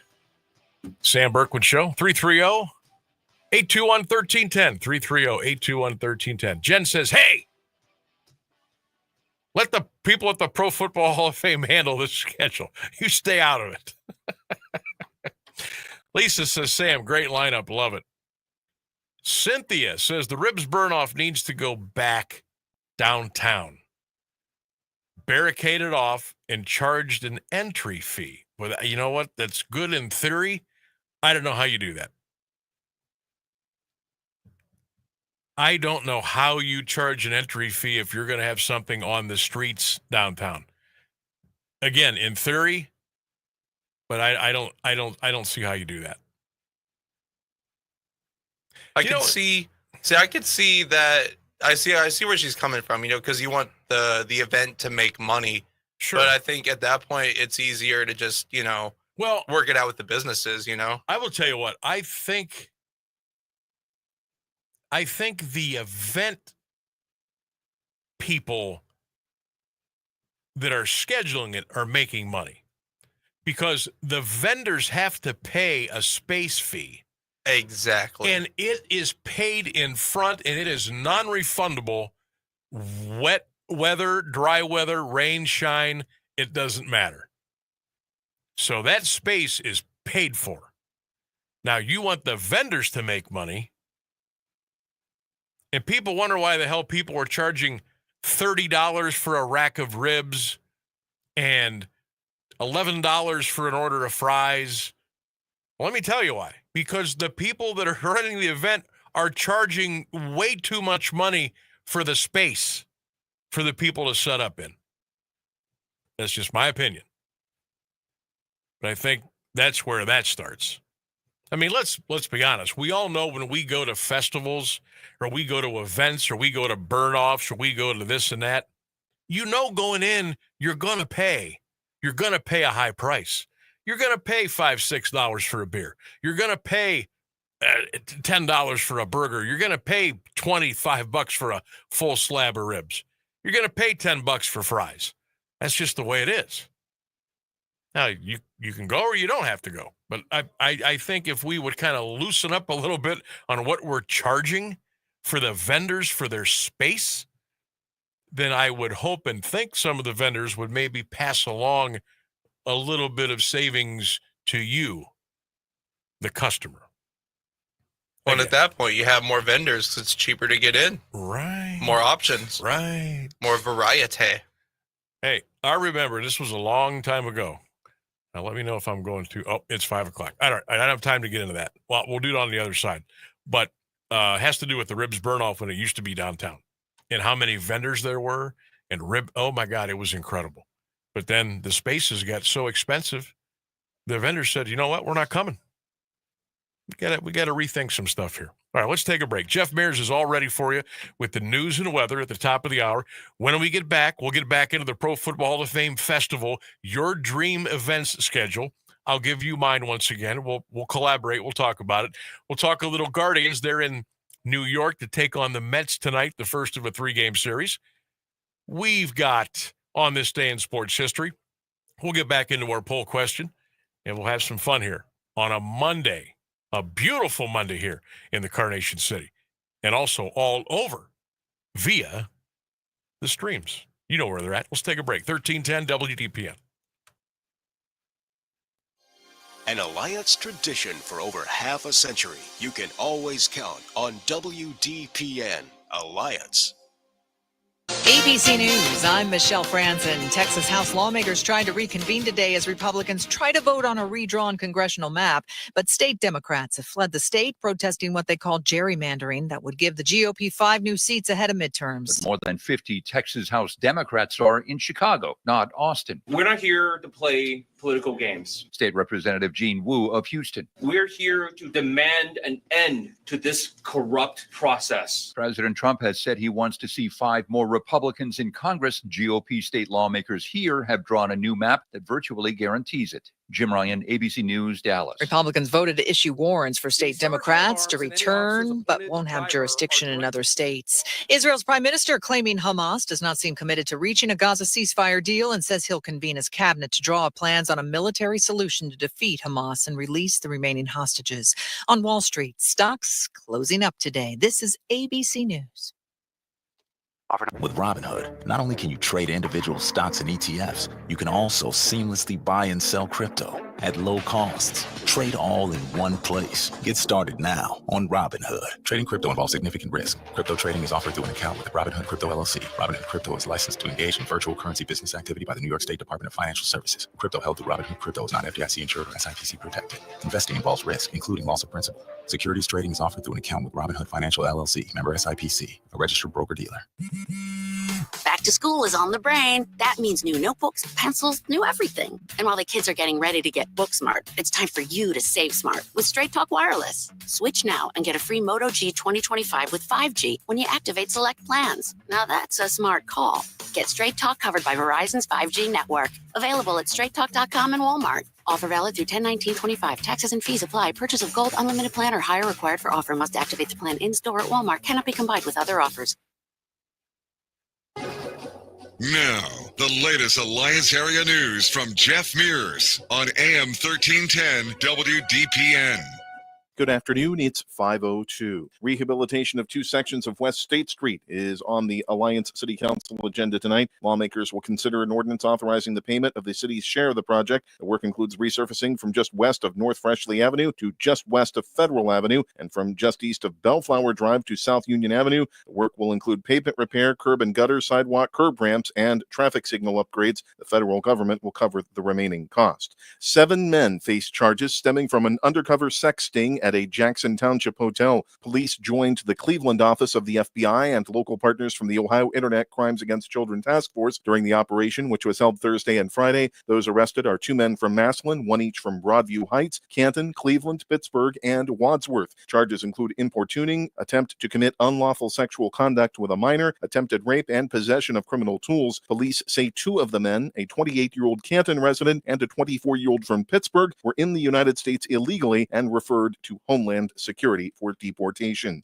A 25-year-old man has been arrested for a fatal shooting in Canton. Deontay McCollum of Canton was picked up around 6 p.m. Friday on charges of murder and felonious assault. 19-year-old Braylon Foster was shot multiple times Friday afternoon at a barber shop in the 2500 block of Mahoning Road Northeast. He was pronounced dead at Mercy Hospital just after 3:30. McCollum appeared for arraignment today in Canton Municipal Court. He is scheduled to return for a status conference Wednesday. McCollum is being held on $1 million bond. A man living in Lake Township will remain in prison accused of lying to federal agents. 53-year-old Eric Nishime is accused of taking part in rape and genocide in Rwanda in 1994. He came to the United States the following year and worked as an engineer at Goodyear Tire and Rubber for 23 years. The federal government says he lied to immigration officials to gain admission to the U.S. It also says he falsely testified in the trial of a former classmate who was convicted of immigration fraud and perjury in 2019. A request for bond was recently denied in Massachusetts federal court. Nishime also allegedly killed a 14-year-old boy and a tailor at the University of Rwanda, where he was a medical student at the university hospital. A renewal of a police levy in Plain Township will appear on the November ballot. Trustees met for a special meeting Friday and approved putting the 5-year $4.25 mil tax before voters. The levy was originally passed in 2016 and renewed 4 years later. It would generate about $3.7 million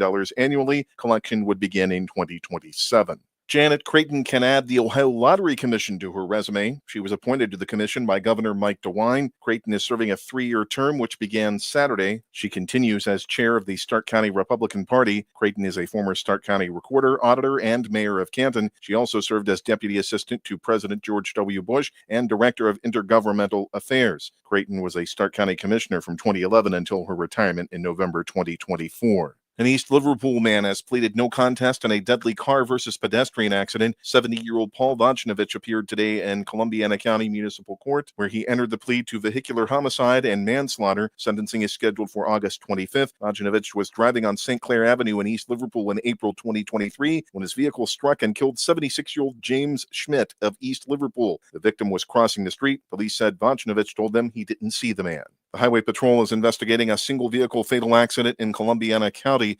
28-year-old Cody Brayshaw was killed when his motorcycle left Heck Road in Unity Township early Saturday and hit a tree. He died later at a hospital. The patrol says Brayshaw was not wearing a helmet. No one was hurt in separate shootings in Youngstown Sunday night. Around 10 p.m., police were called about gunshots on Burlington Street on the city's north side. Someone reportedly shot at a home and drove away. Officers responded to a 2-vehicle crash on the city's south side around the same time. People in the cars shot at a home on Detroit Avenue before driving away and crashing at Zedeker Street and East Lucius Avenue. People involved fled on foot. It's not clear if any arrests were made. One of the cars was believed to be stolen. Both incidents are under investigation. U.S. Marshals are searching for a man known to frequent the Youngstown area. 27-year-old Dion Edwards is wanted for a federal supervised relief violation. He is black, about 6'2", and weighs roughly 250 pounds. Edwards is also known to visit the Cleveland area. Anyone with information concerning his whereabouts is asked to call the Northern Ohio Violent Fugitive Task Force at 1-866-4-WANTED. Tips can remain anonymous. A reward is being offered for info leading to Edwards' arrest. A Youngstown man made his first appearance in federal court Friday on drug charges. 31-year-old Tyrone Crafter is charged with possession with intent to distribute controlled substances. Investigators reportedly seized nearly 4 pounds of fentanyl and more than 5 pounds of meth from his new court home. A marijuana grow operation was discovered in the attic. Investigators also reportedly found 5 firearms and a digital scale. WFMJ-TV reports Crafter was arrested late last week by U.S. Marshals after a confidential source told investigators in June that drugs were being dealt out of the home. 3 people were shot in Warren over the weekend. One of the victims died. WKBN-TV reports multiple people were shot at a convenience store along Elm Road Northeast just before 5:30 Sunday morning. One person later died at a hospital. The condition of another injured person was not released. Over 50 evidence markers were on the ground, and the store had a broken window. One person was taken to a hospital Saturday night after a shooting at a Phillips Drive Southwest address. Their condition was not available. Police responded to the 300 block of Scott Street Northeast. A person was found there with a gunshot wound. Their condition also was unknown. The biggest assembler of the Apple iPhone has sold the Lordstown assembly plant. Taiwan's Foxconn Technology purchased the facility from Lordstown Motors in 2022. It says the plant was sold to an existing business partner, but no other details were made available. Foxconn says proceeds from the sale will be reinvested in the United States. It has wanted to establish an electric auto manufacturing footprint in the U.S. A trial for the man accused of fatally shooting a Morrow County deputy is scheduled to begin next spring. Judge James Kimbler Friday set June 6th as the date for the trial, which is expected to last 3 weeks. 53-year-old Brian Wilson was indicted on 14 counts, including 2 counts of aggravated murder and the death of Deputy Daniel Scherer. He pleaded not guilty to all charges June 17th. Authorities say Wilson shot and killed Scherer on May 26th. The deputy was responding to a report of a domestic situation when he was shot. Prosecutor Andrew Wick says the state plans to proceed with the charges it filed. Wick previously said he would seek the death penalty. The defense said it wants to reserve the right to file a change of venue if a jury cannot be seated in Morrow County. Shoppers in Ohio can look forward to savings during this year's expanded sales tax holiday. It will run through Thursday, August 14th. The tax holiday allows both online and in-store purchases of most eligible items, up to $500 per item, to be exempted from state sales tax. According to the Ohio Department of Taxation, nearly all items are eligible, with exceptions including services, vehicles, boats, liquor, tobacco, vapor products, and items containing marijuana. Included items are electronics, clothing, books, home goods, plants, sporting goods, and food and beverages. Taking a look at Wall Street, the Dow Jones Industrial Average closed today at 44,173, up 585 points. The Nasdaq Composite ended the day 403 points higher at 21,053, and the S&P 500 closed at 6,329, up 92 points. It's 80 degrees and Alliance at 5:09. This is the local edition of WDPN News. I'm Jeff Mears. Here's the Alliance Area Weather Forecast on AM 1310 WDPN. Mostly sunny skies in the forecast for this afternoon with a high near 83, light east winds. Tonight, mostly cloudy, a low around 61. Tuesday, mostly sunny, a high of 83. For Wednesday, mostly sunny skies, a high near 84. More sun Thursday, a high of 85. That's your WDPN weather. Live from the AM 1310 WDPN studio, it's time for live and local sports talk. It's the Sam Bourquin Show. I'm ready. Give the show a call at 330-821-1310. Good call, meatball. Watch the Sam Bourquin Show on the AM 1310 Facebook page, the Q92 YouTube page, and on X. This is the Sam Bourquin Show on AM 1310 WDPN. And Schwarber counts one to center field. This one is deep. This one is gone. And way gone for Schwarber. A Schwarber bomb is 38th. And a little insurance for the Phils, lead it 2-0. That's it. Another 103-mile-an-hour elevated heater. And how about the pitching tonight? On the ground, fair ball down the right field line to the corner. Fermin is in. Tatis is in. Going to try and score. Machado. Throw is not coming. 3 runs in. Bases clearing. Triple for Jackson. Merrill puts the Padres on top 5-0.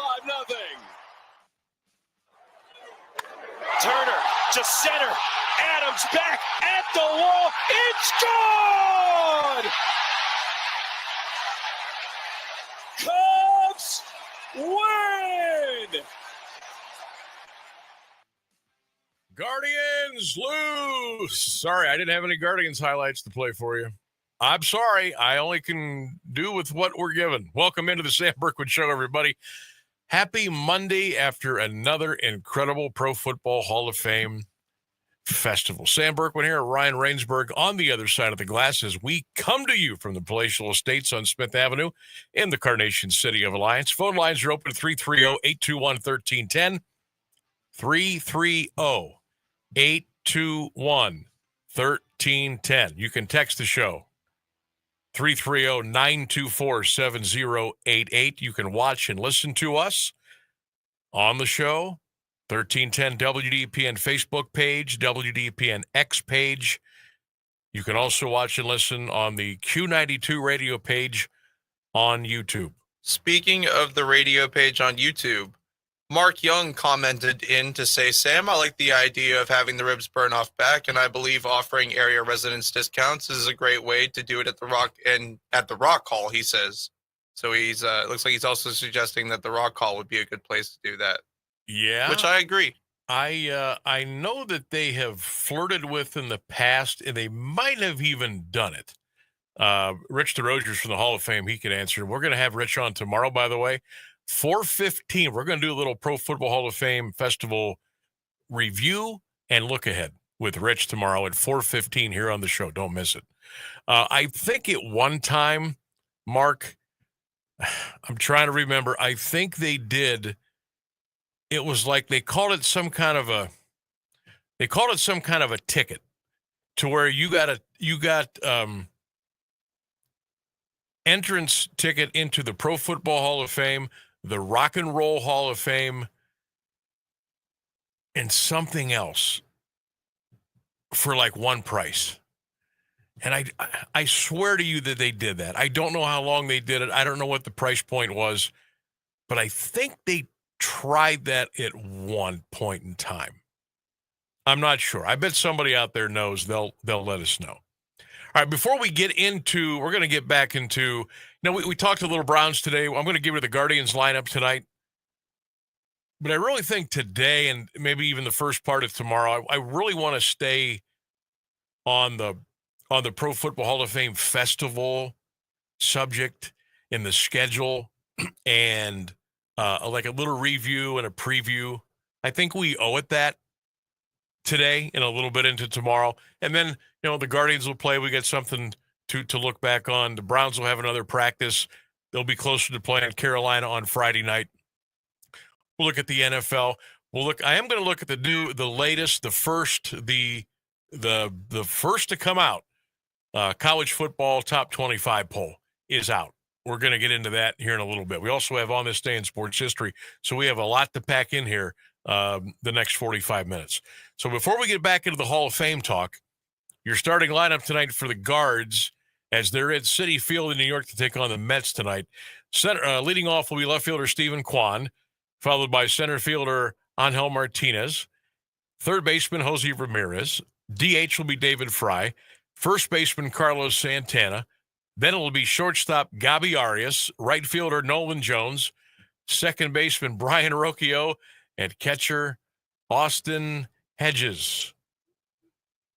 Tonight's starting pitcher, my man, Slade Ciccone. 7:10 first pitch, Citi Field tonight. The Mets and the Guardians. Cleveland hanging around the wild card. They're hanging around. Now, it's the first week of August. We're still there. Got to go on a little bit of a run. I don't know that batting lineup is going to afford us to go on a run, but I'm hoping that we can that we can catch fire here and make a move. I'm hoping. I'm not overly optimistic, but with the starting pitching, the pen has been pretty good. These next three with the Mets are going to be tough, obviously, because they're fighting for the East. National League, they're going tooth and nail. So they're coming out to play. But then the White Sox are coming up, and you got some other teams on the schedule that you should be able to handle. And by handle, I mean at least win the series. Take a 2 out of 3, do a 3 out of 4 kind of deal. But we'll see. We'll see. There's still time, but not a lot of time. But we'll follow the Guardians, and we'll see what's going on there. Browns and Panthers, by the way, Friday night in Carolina. That's the first preseason game for those teams, and we'll talk more about the Brownies in the quarterback room. I shared with you what I was looking for at the end of last hour on Friday night. We'll reiterate and get back into that later on this week. We'll get our guy on from the Orange and Brown Report, Freddie Greetham. We'll check in with Fred, and we'll get you set for the Brownies coming up here on Friday night. But I want to get back into the Pro Football Hall of Fame Festival talk, the events, the schedule, the logistics of everything. And I kind of go through this in my mind every year, and I really like to talk about it the Monday following and see where you all stand with how things went, how everything was pulled off. What'd you think of the Fan Fest? I thought the Fan Fest was terrific. It was the first year. I think it's going to get bigger and better. I promise you it'll get bigger than better. Just got to work some kinks out here and there. But I asked you today for our Sam Bourquin Show poll question of the day. It's up on Facebook. It's up on the WDPN Facebook, my Facebook page. Go check it out. The question is, give me your ideal Pro Football Hall of Fame Festival events, week or weekend schedule. Give me your events. What day would you put them on? The venues and what times they would start. Would you delete anything we have now? Would you add some events to kind of pull this whole thing together? 330-821-1310, or you can jot your thoughts down and in the comment boxes on all of our WDPN social media platforms. This is what I came up with this afternoon. And I've posted this on Facebook as well. You can go take a look at it, comment on it there. I just want to do like a little collaboration with all of you today and see if we're on the same page. See if you think I'm a little nuts in some areas. Maybe we agree on some stuff. But let's put it out on the table here and see what you got. We're going to be with you till 6 o'clock tonight, so we got plenty of time to have some discussions here, okay? I'm going to lay it out for you. This is my schedule. You like, dislike, changes, let me know. 330-821-1310. This is my proposed Hall of Fame Festival schedule. I'm going to start it on Wednesday. I'm going to move it up. We're going to have the Drum and Bugle Corps show Wednesday night, 7 o'clock. At either Tom Benson or Paul Brown Tiger Stadium in Massillon. Drum and Bugle, 7 o'clock Wednesday night to kick it off. Why not? Why not start on a Wednesday? Thursday night, the Concert for Legends at Tom Benson. I want the opening act on the stage at 7 and playing. No hemming and hawing, no delays, no playing games with the audience. Let's make them wait a little bit longer. Get your butt up there. Start playing at 7 o'clock. Headliner takes the stage. Starts playing at 8:15. This is Thursday night. Friday, Gold Jacket dinner. Whoops, let me back up. 11 a.m. Friday. Fashion show, Canton Civic Center, 11 a.m. Friday evening, 5:45, Gold Jacket dinner at the Civic Center. Social hour, 5:45, dinner, start the program. I am adding an event Friday night. I am adding a national comedian act. Go get me one of the best. Tom Benson Hall of Fame Stadium, opening act at 7:30. The headliner, the big comedian, the big show, 8:30. 8:30, under the lights, Friday night. Just think about it. For the people that can't go to the dinner, don't want to go to the dinner, but they want to be a part of something else going on, how about you bring in a big comedian, big name, Friday night, Tom Benson Stadium. Get a little opening act out there at 7:30, get the headliner on stage at 8:30, and let's go. Saturday, I'm going to start the grand parade at 8:30. Downtown Canton. We'll step it off at 8:30. The enshrinement ceremonies back at Benson, 6 p.m. on Saturday night. I think it's a good time. A little bit of a prime time window. Look here, Saturday night's not a great TV night anyway. Start it at 6 o'clock. Get people out of there by 9:30.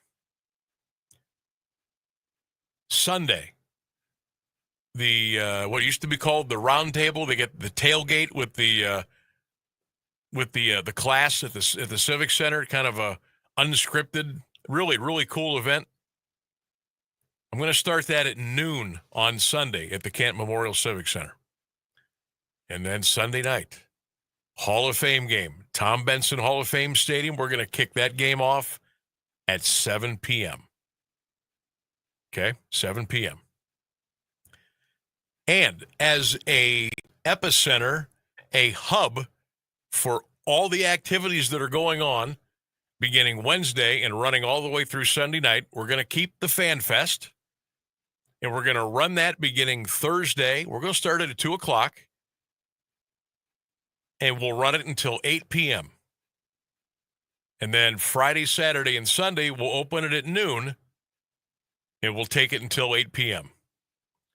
This way, you've got that meeting area, so to speak, where you can go there, eat and drink before an event, during an event, after an event. They've had entertainment. They had some cool bands. They had some DJs. Shout out. Everybody did awesome at the Fan Fest. It was fun.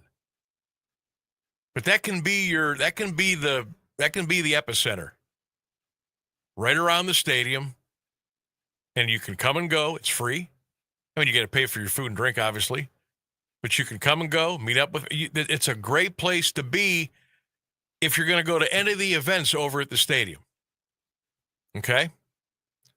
And I'm going to run that Thursday, and I'm going to run it until 8 o'clock on Sunday night. What do you think? Agree? Disagree? Am I crazy? And I know about the paint on the field. I understand. Everybody, hey, you can't do that. You can't have the game. You got to be the first thing to do is the game, the field, the paint. I know. We went through that already. But isn't there a way we can figure this out? Do we have to play the football game on Thursday? Is there no other way? There's got to be a way. I like my schedule. I love it. I love it beginning Wednesday with the Drum and Bugle Corps, and I love it ending Sunday night with the Hall of Fame game. Again, there are going to have to be some concessions made by everybody. What's the whole week about? What's the weekend about? The class, the Hall of Famers, the Gold Jackets, the men that are going into the Pro Football Hall of Fame here in Canton. They are the reason for the season. Okay? And I understand that, and I get that. And I understand that they being the enshrinees classes in the last couple of years, I guess talked to the hall and said, hey, you know what, we want to get to our parties earlier. Let's move this enshrinement up during the day so we can be done, get with our families, have our parties. People can come and have a good time, and we don't have to start these things at 11 o'clock at night. And I understand that, and I get it. So what I'm asking here is a little compromise. Okay, let's start the enshrinement at 6. And I'm not talking about the introductions and all the announcements and some of the fluff. No, I want the enshrinement program starting at 6 o'clock. So you start that other stuff at around 5 o'clock. Okay? Start the actual program at 6. And then everybody's out of there by 9. Because let's face it, and I was there, a lot of people leave early. A lot of people come to hear one enshrinee. And that's just the way it is. I mean, I don't think it's cool that a bunch of people are getting up and leaving before everybody at the class has spoken, but people have schedules. They've got things to do. I get it. I understand it. I appreciate it. Everybody will be out of there by 9 o'clock. Then go to your party. Most of the parties are on campus, yes. I know some are held off campus. Most of them are held in the tents there. You can be in your party. You can walk, take a golf cart, and be in your tent by 9:15. It gives you plenty of time to eat, drink, be merry, celebrate, and do what you do. I love the idea of keeping the Fan Fest as an epicenter, as a hub for all the activities.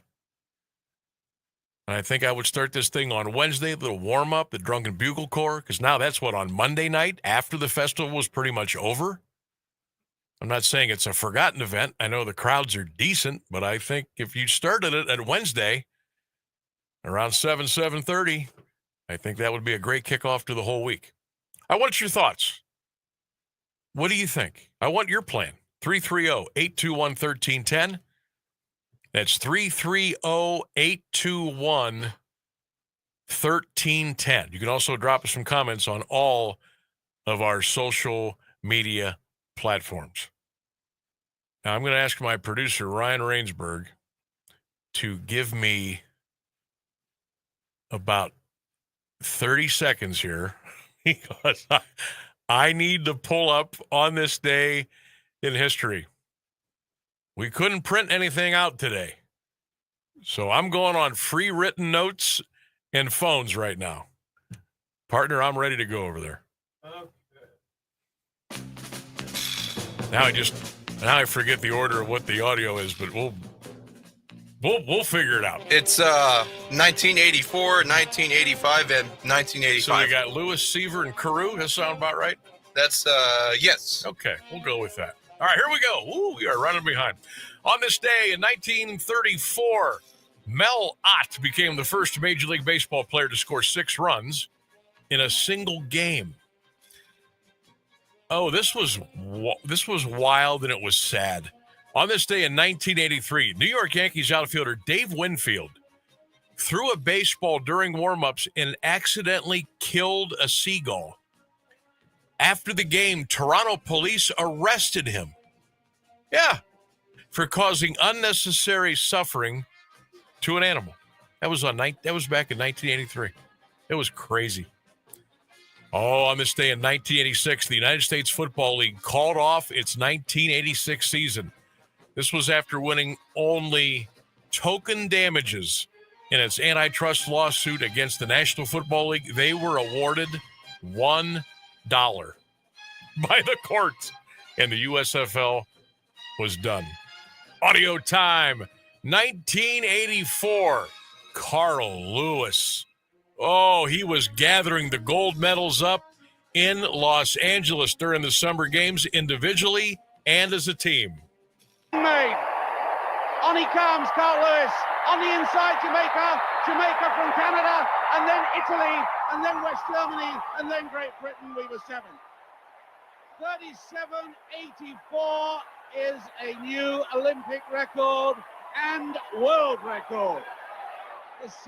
Carl Lewis was insane on the track. On this day in 1985, Tom Seaver of the then Chicago White Sox picked up his 300th career win. Now to Don Baylor, and it's a high fly ball. It should be playable. Nichols is moving over. Nichols is there. The ball game is over. Seaver has won 300. He has become the 17th man in the history of baseball to win 300 games.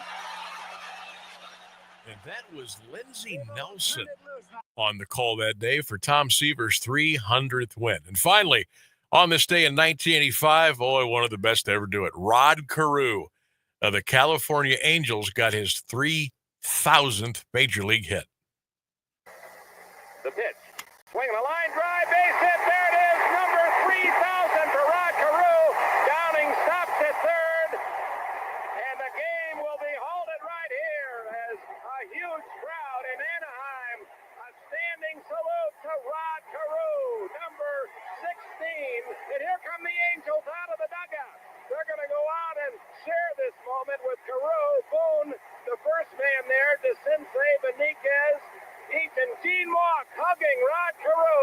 Number 3,000 for Rodney Carew with the Angels. And guess who was on the call-in back when the Angels were playing? That was the voice of Dick Enberg on that call. All right, news and weather coming up at the bottom of the hour. We'll come back and we'll have one more big half hour to go on the Sam Bourquin Show, 1310 WDPN. The latest news and the current Alliance area weather forecast are up next on AM 1310 WDPN. Good afternoon. It's 5:30. Texas state Democrats are standing firm on their decision to leave the state to break the quorum of a special legislative session where Republicans are set to attempt to pass a new congressional map that would create up to 5 new GOP seats. Governor Greg Abbott is ordering the lawmakers to return or face a $500 daily fine or possible removal from their positions. Speaking from New York, State Representative James Tallarico tells ABC News he and his colleagues are prepared to face whatever consequences they have in order to make this stand. We knew that this was going to be a major step, but we feel it is necessary to protect our constituents, protect Texans, and honestly, to protect all Americans, because this is not just a Texas problem. This affects the whole country. In rural Montana, officials are still searching for a suspect who police say killed 4 people in a shooting last Friday. ABC's Trevor Alt has the details. Hundreds of federal and local officials converging on the mountains in search of Army veteran Michael Paul Brown, who they say is armed and extremely dangerous. Authorities say 45-year-old Brown lives next door to the Owl Bar in the small town of Anaconda. They say Friday morning around 10:30, he walked in and shot 3 patrons and a bartender. The coming week could be pivotal in the ongoing war between Russia and Ukraine. President Trump's special envoy, Steve Witkoff, is expected in Moscow midweek. Trump has set a Friday deadline for Russia to stop its aggression or face severe economic penalties. The diplomatic stalemate remains challenging, with Ukraine losing territory but showing no signs of a defense collapse. Trump has expressed skepticism about the effectiveness of sanctions, while Russia continues its military advancements. The conflict has resulted in significant civilian casualties, with over 12,000 Ukrainian civilians killed, according to the United Nations. U.S. stocks are rallying to recover most of their sharp loss from Friday's wipeout. The S&P 500 rose 1.3% today. The Dow Jones Industrial Average increased 507 points, and the Nasdaq Composite climbed 1.8%. Gains for Tyson Foods and other companies followed better than expected profit reports and helped offset a drop for Berkshire Hathaway. This upcoming week may have fewer fireworks on Wall Street than last week, which was punctuated by a disappointingly weak report on the U.S. job market. That raised worries that President Trump's tariffs may be punishing the economy. It's 79 degrees in Alliance at 5:32. This is WDPN News. I'm Jeff Mears. Now, the Alliance area weather forecast on AM 1310 WDPN. Your afternoon weather forecast calling for mostly sunny skies and a high near 83 degrees with light easterly winds. Tonight, mostly cloudy skies, a low 61. Tuesday, mostly sunny, a high of 83. Mostly sunny Wednesday, a high of 84. And mostly sunny again Thursday, a high of 85. That's your WDPN weather.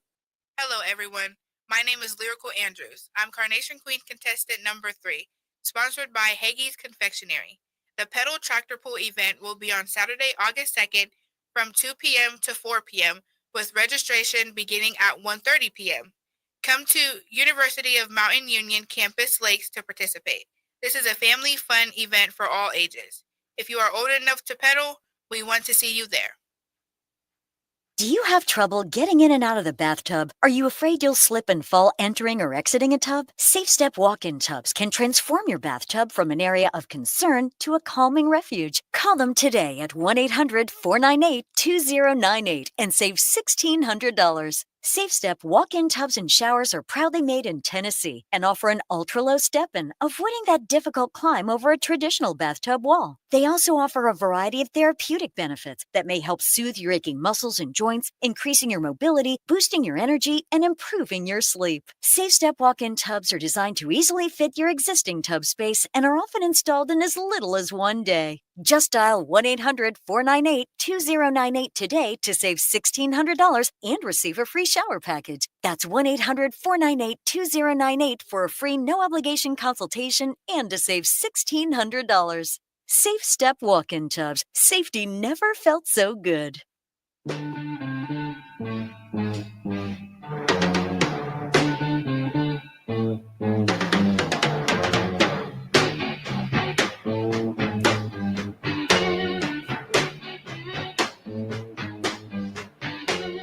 It's getting near dawn.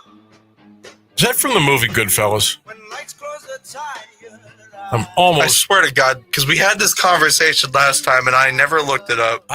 Yeah, we did, didn't we? We did, because I remember you saying that last time, because I also was like, I don't know. I feel like it's... I think it is. I think it might have been while the helicopter was chasing Henry around when he was driving. Was that? I think. I could be wrong. God. Yeah, that scene is... Oh, yeah. That is such a good scene. It's a great scene. He's so uncomfortable the whole time. Sweating. Chain smoking. Panic. Oh, man. He could have used some Chantix back then, huh? Oh, he looks like he's about to literally die from fear. He does. So good. Ray Liotta, man. Gosh, I wish he was still with us. Welcome back to the Sam Bourquin Show, everybody. 1310 WDPN, and our phone lines are open at 330-821-1310. Text line always open 330-904-7088.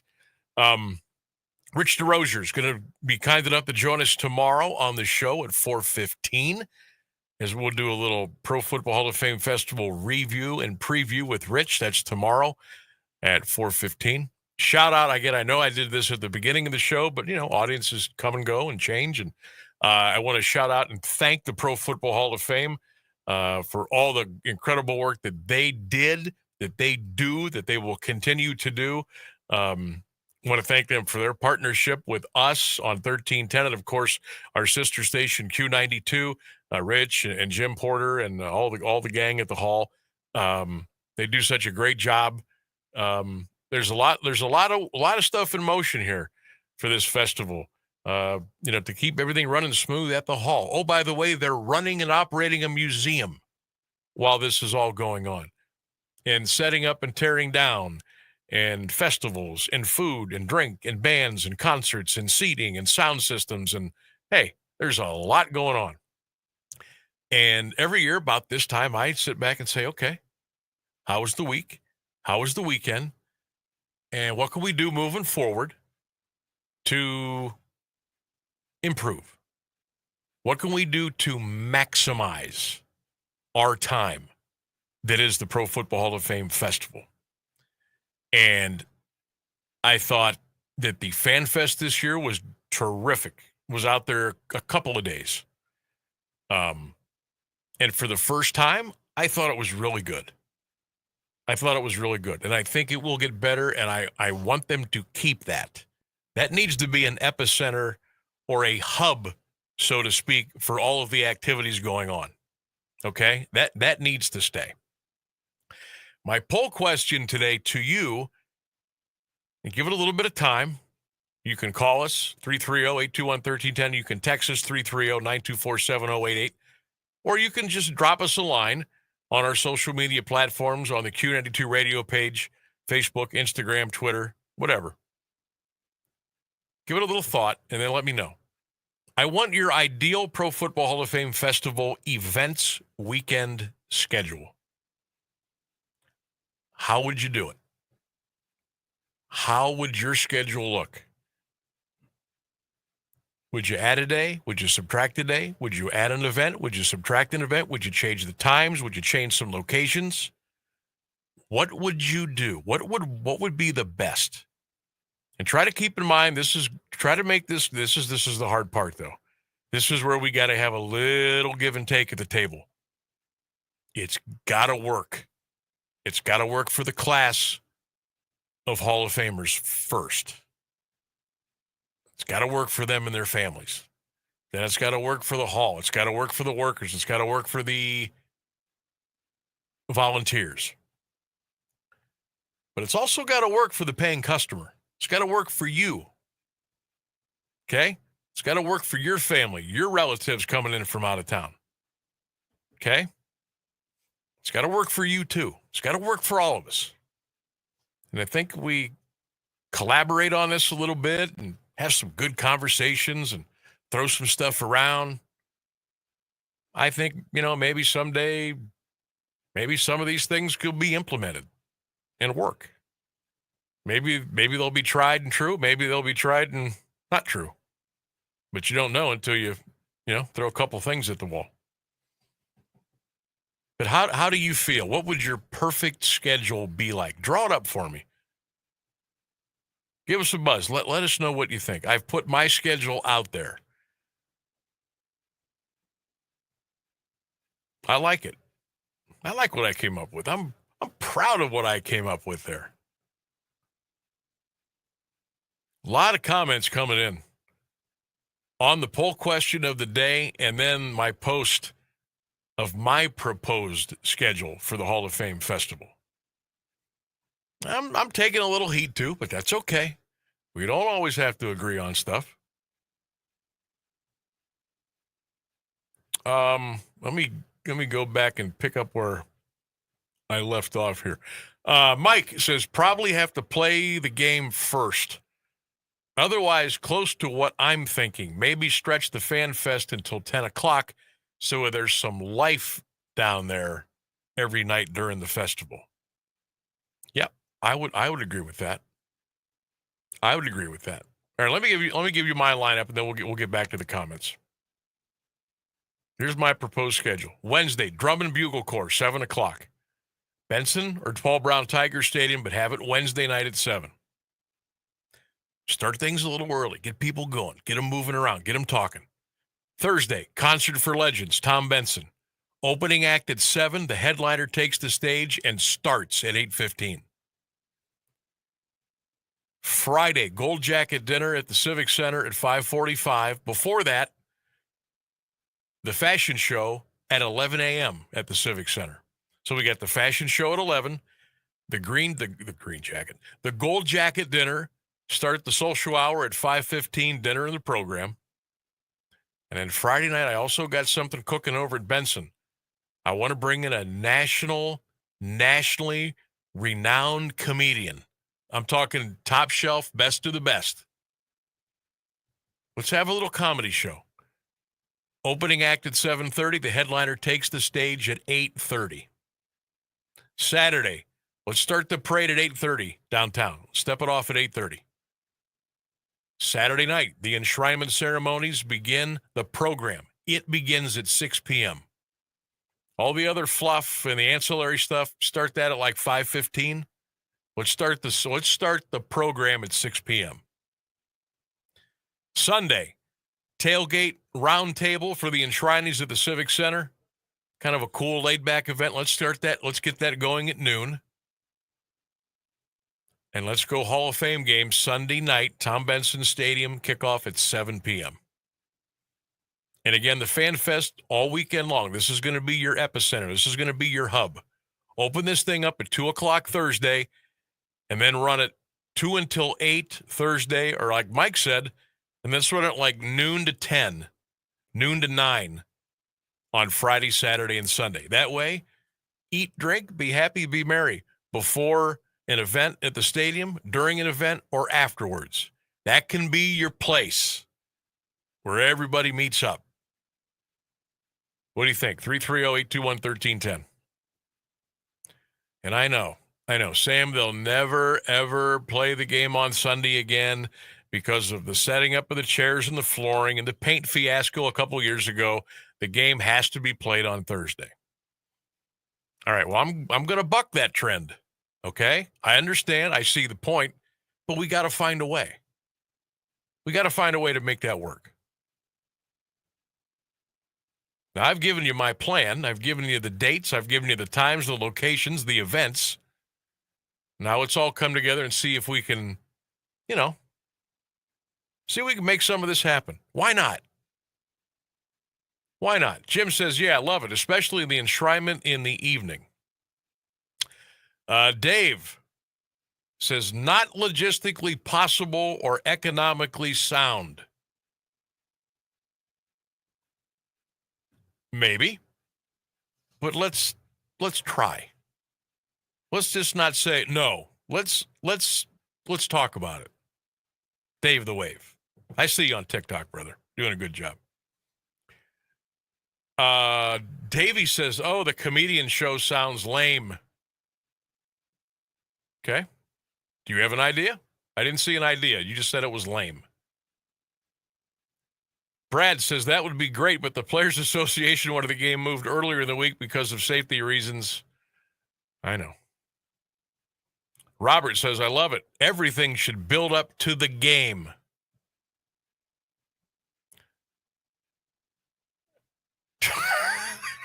Tracy says, hey, you forgot the swimming party at the water park. I knew one of those was coming. Tracy, I love your sense of humor. Dominico says, concert on Friday or Saturday makes more sense. Let me ask you this. Let me ask all of you this. Would you rather go to a concert on a Thursday night or a Sunday night? I think Thursday night wins that hands down, and it's not even close. You know why? Because people already have packed it in for work on Friday. They're either A, not going, B, going in late, or C, taking off after a half of a day. It's the weekend. It's already in motion. You're not going to work on Friday. You're not. So I think Thursday night is much better for the concert. Now, the game, now you're looking at Monday for the concert. If you got to go into work early Monday, and let's just say you've been getting after it for a little bit and you've been partying up, you don't feel like getting up and going to work Monday, but you have to. The game started at 7. Everybody out of there by 10. People leave the game early anyhow. I think Sunday night works. Plus, it's a better TV night for the network. Sunday night's the best TV night of the week for viewership and ratings and what have you. Let's see here. Kim says they scheduled the drum corps show to fit their schedule, though. Unfortunately, those big shows are pretty set for the season. I doubt they could swing it, but I'd love to see it become more of a part of the Hall of Fame festival. The Drum and Bugle Corps show is awesome. Ryan says, I don't not like your idea, but he is sticking on regular season week 1 instead of preseason week 1. That's his biggest demand. People won't leave after the third quarter if it's a real game. William says, yes, Sam, I love it. John says, definitely should have the Blue Coats play. Had that on Wednesday night. Good way to kick off the festival. So we got some give and take here. People agree, they disagree. They're throwing out some new ideas. We're not all going to agree on everything. But I think you've all done a good job today. We still got about 8-9 minutes to go, but I think you've all brought some good stuff to the table. I tell you what I'm going to bring to the table right now. How about a dozen carnations for only $11.95? Where do you get these? How about DeHoff's Flowers, Greenhouse, and Landscaping here in Alliance? As you know, we are celebrating the Carnation City, the Carnation Festival. The big Carnation Grand Parade is coming up Saturday. Fireworks at Silver Park Saturday night. Food, vendor. There is all kind of great stuff going on here in Alliance all week. Why not celebrate with DeHoff's Flowers, Greenhouse, and Landscaping? Get your dozen carnations now for only $11.95 a dozen. Plus, rose bushes are $5 off. They're also offering, DeHoff's is offering the entire stock of perennials for the special price of 25% off. But you won't find a better deal on carnations, and especially this time of year, as we celebrate the Carnation Days, the Carnation Festival. DeHoff's Flowers, Greenhouse, and Landscaping. You can get your dozen carnations right now for only $11.95. It's all happening. Check them out. Call them. Stop in. DeHoff's Flowers, Greenhouse, and Landscaping here in Alliance. Let's take our final break. We've got 8 minutes left till the top of the hour. So we'll step out. We'll get right back to you here on AM 1310 WDPN. It's the Sam Bourquin Show. Stay with us.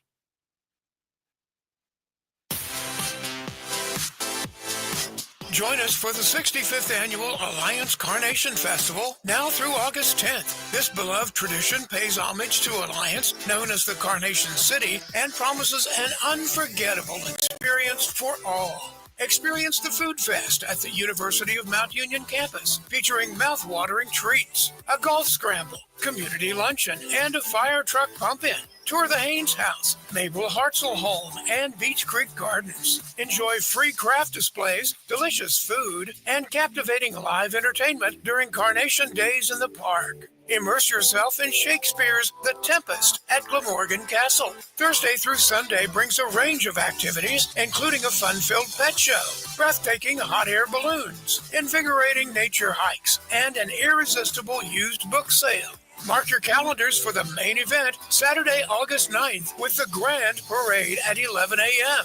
Marching from State Street to Broadway Avenue, then head to Silver Park for more fun and a heart-pounding fireworks show that evening. Make lasting memories. Check out all the events at carnationfestival.com. Hey Max, you look absolutely dashing in that purple tie. Ready to harness the world? You bet, Daisy. I'm ready as I'll ever be. And might I say, your purple tie really pops with your vest. Thanks. I almost went with a cape, but didn't want to come across as pretentious. Nonsense. Anyone in our line of work should rock a cape. You might be onto something, Max. Phew. So here we go. First day on the job. We've got this, right? Right. Don't forget, we both graduated from Dogs Inc. with honors. Which means I can guide my human around a busy city with ease. And I can give my human a restful night. I hope my human is kind and loving. And I hope mine likes wet kisses and zoomies. Ready to make a difference? Born ready. Let's go. Discover how extraordinary dogs like Daisy and Max change lives at no cost to the recipients. Visit dogsinc.org.